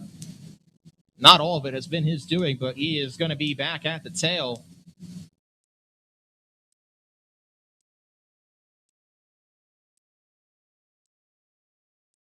Thought initially he might have a tire down, but I think it's still up.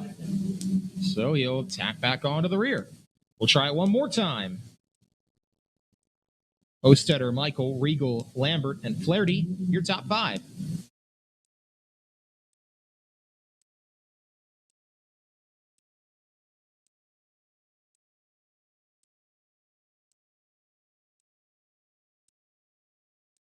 Here they come, back to the green flag, and we're back to racing. Another good start from Hostetter. No challenge from Michael behind him.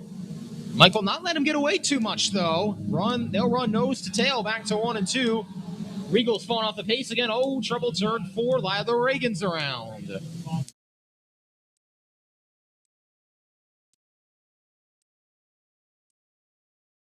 Well, we got to lap 5, but fortunately since then we've had a couple of different issues here, and now Lila Reagan is the car that is pointed the wrong way in turn number 4.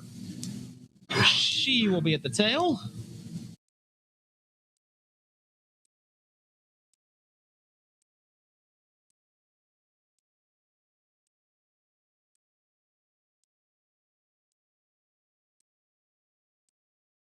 And we'll run it back with 5 in the books still, as Hostetter is going to be your leader for the next attempt at the restart.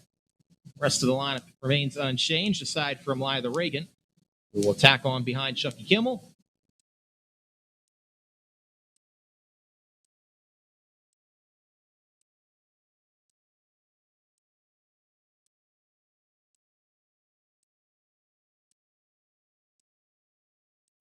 Back to the green flag. Here we go once again. Another good restart from Hostetter, but another good one from Michael, too, right on his back bumper.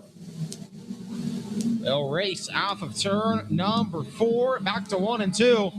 Battle's going to continue on for third between Regal and Lambert. Regal trying to soldier on there with a flat left front tire. Whoa!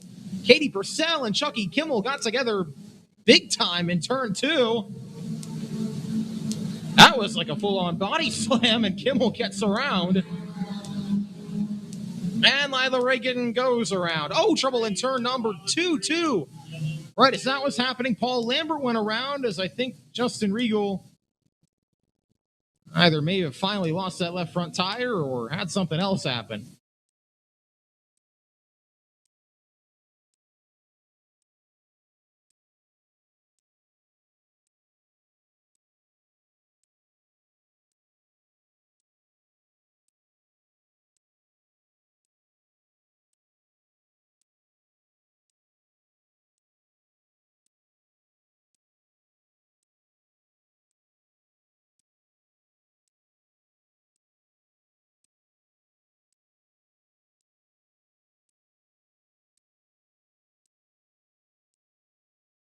So Regal will get pushed off. That's going to be the end of his night.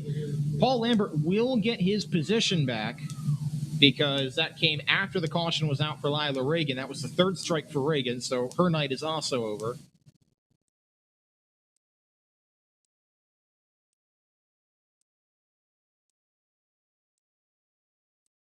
Top four cars all have a win at Linda's this season, with the exception of Josh Michael, who is in second, behind Troy Hostetter, in front of Paul Lambert and Dale Kreiser. Shane Flaherty completes your top five. Then Josh Demme is sixth, Ronnie Rhodes seventh, Darrell Wagner eighth, David Fiddler ninth, Sean Yeagley 10th, Haley Smith 11th, Chucky Kimmel 12th, and Katie Purcell 13th. Are the cars still running? With 6 down and 9 to go. Actually, looks like Yeagley is going to be in front of Fiddler, so move the 95 up to 9th and Fiddler back to 10th. And now I think we're good to go.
All right.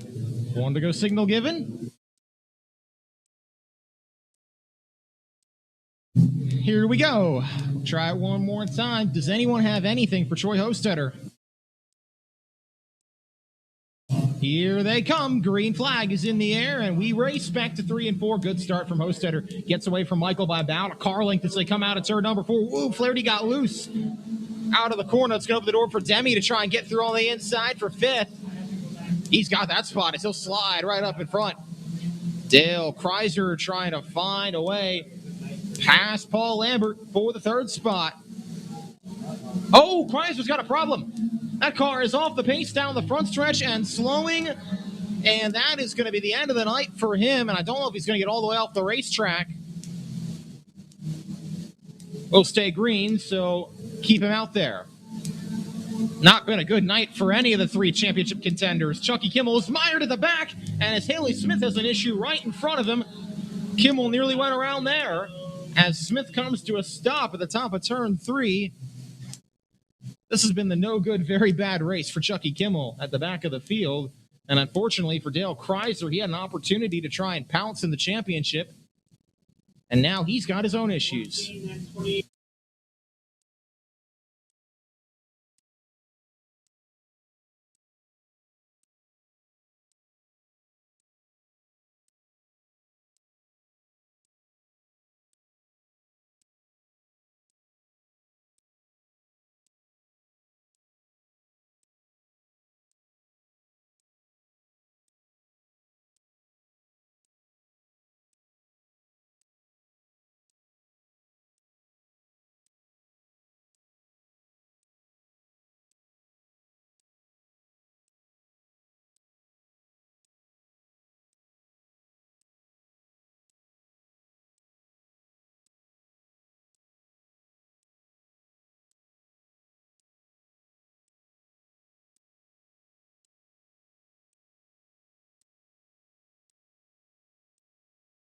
Okay, so we've got 11 cars still out there. Your lineup goes off like this. Troy Hostetter, Josh Michael, Paul Lambert, Josh Demme, Shane Flaherty, Ronnie Rhodes, Daryl Wagner, Sean Yeagley, David Fiddler, Chucky Kimmel, and Katie Purcell. 8 down, 7 to go. Who's it going to be?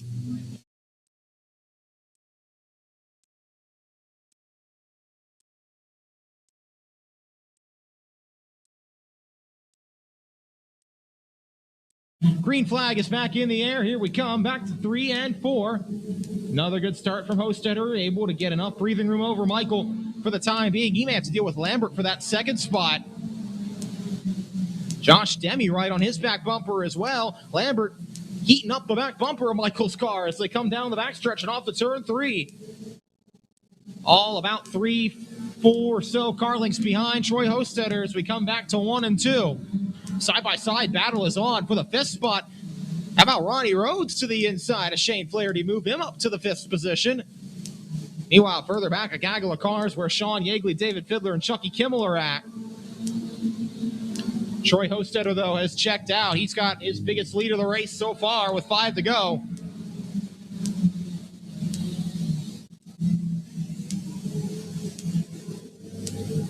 Michael with just enough breathing room over to Lambert now to avoid a challenge. Josh Demme's going to be right on his back bumper as they come back to turns 1 and 2. That's going to be the battle for the 3rd position. Off of the corner. Whoa, Daryl Wagner had a really shallow entry and nearly wiped out Shane Flaherty further back, but they all keep it going straight. Troy Hostetter working his way down the backstretch, 2.5 laps to go. Battle further back is on. Katie Purcell working to the inside of Sean Yeagley and David Fiddler. That's the outskirts of the top 10. Troy Hostetter is going to see the twin sticks, 2 to go. Battle's probably going to be for second in the closing laps. Josh Michael, Paul Lambert, and Josh Demme. Whoa, Lambert slides way high. That's going to open the door for Demme to get through to the 3rd position as Troy Hostetter will come around to see the white flag. Final lap of the feature, looking for his 3rd win of 2021, and any opportunity he had to close in the points battle might have been helped tonight as Troy Hostetter comes out of turn number 4 to see the twin checkers and win the Appalachian Auto LLC Chargers feature over Josh Michael, Josh Demme, Paul Lambert, and Ronnie Rhodes, your top 5. Shane Flaherty will maybe beat Daryl Wagner to the line for 6th. I'll check with Tim on that one. Chucky Kimmel comes home in 8th. Katie Purcell 9th. Sean Yeagley and Paul Lambert, the rest of your field.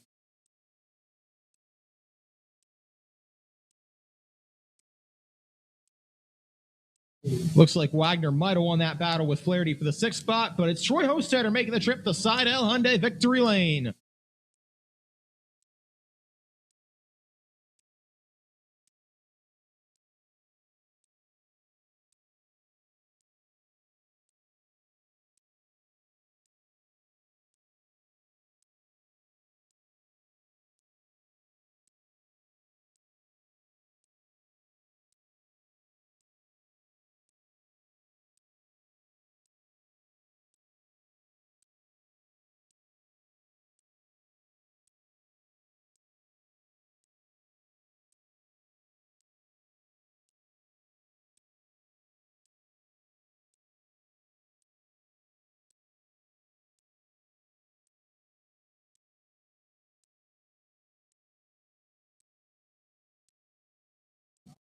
Race fans, make some noise for your winner of the Appalachian Auto LLC Charger feature, Troy Hostetter.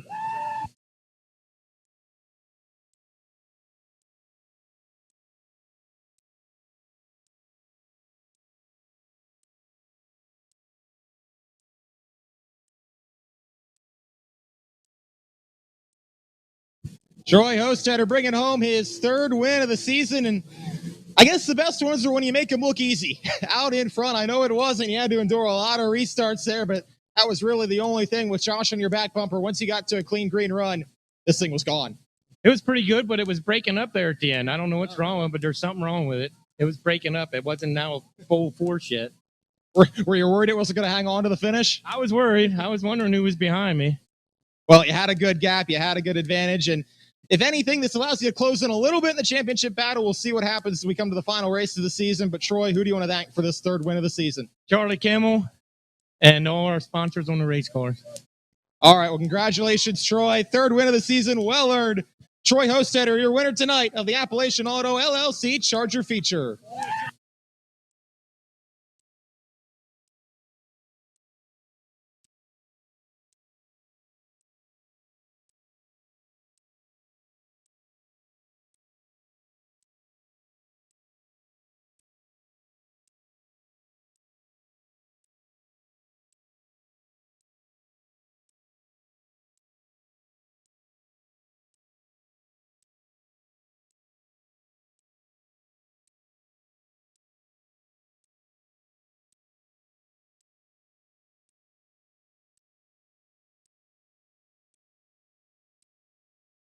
Okay, so your winners on the evening here at Linda's Speedway. In case you missed any of it, your winner of the Mount Gretna Roller Rink 270 feature, that was Alex Swift. Sam Chicatano took home the victory in the Excel 600 Modified Tour feature. Blaine Lepo wins the third trip of the season for the G-Lat Ford Central PA Legends. Steven Snyder Jr. adds Linda's Speedway to his win display in 2021 with a victory in the Hyper Racing Hoosier Tire Wingless 600 main event. And Troy Hostetter takes home his third victory of 2021 in the Appalachian Auto LLC Chargers. We'd like to thank everybody who came out this evening to the Linda's Speedway for another great Friday night of racing action. We've got 5 more classes, 5 for $5, grandstand general admission, coming next week to Linda's. It'll be a time trial race for the Mount Gretna Roller Rink 270s and a doubleheader for the Hyper Racing Hoosier Tire 600s, both winged and wingless, as the championship battles are in full swing in those divisions. We'll also have the All-Star Slingshots back and the NSS Property Services Modifieds returning to Linda's Speedway next week, next Friday, August 27th, here in Jonestown. I'd like to thank everybody for coming out tonight and everybody who listened at home on the National Racing Network Radio. Producer Chris Graham handling all the technical things remotely at home. I'm Casey Kreider saying so long from Linda's Speedway. We'll see you next Friday night here in Jonestown.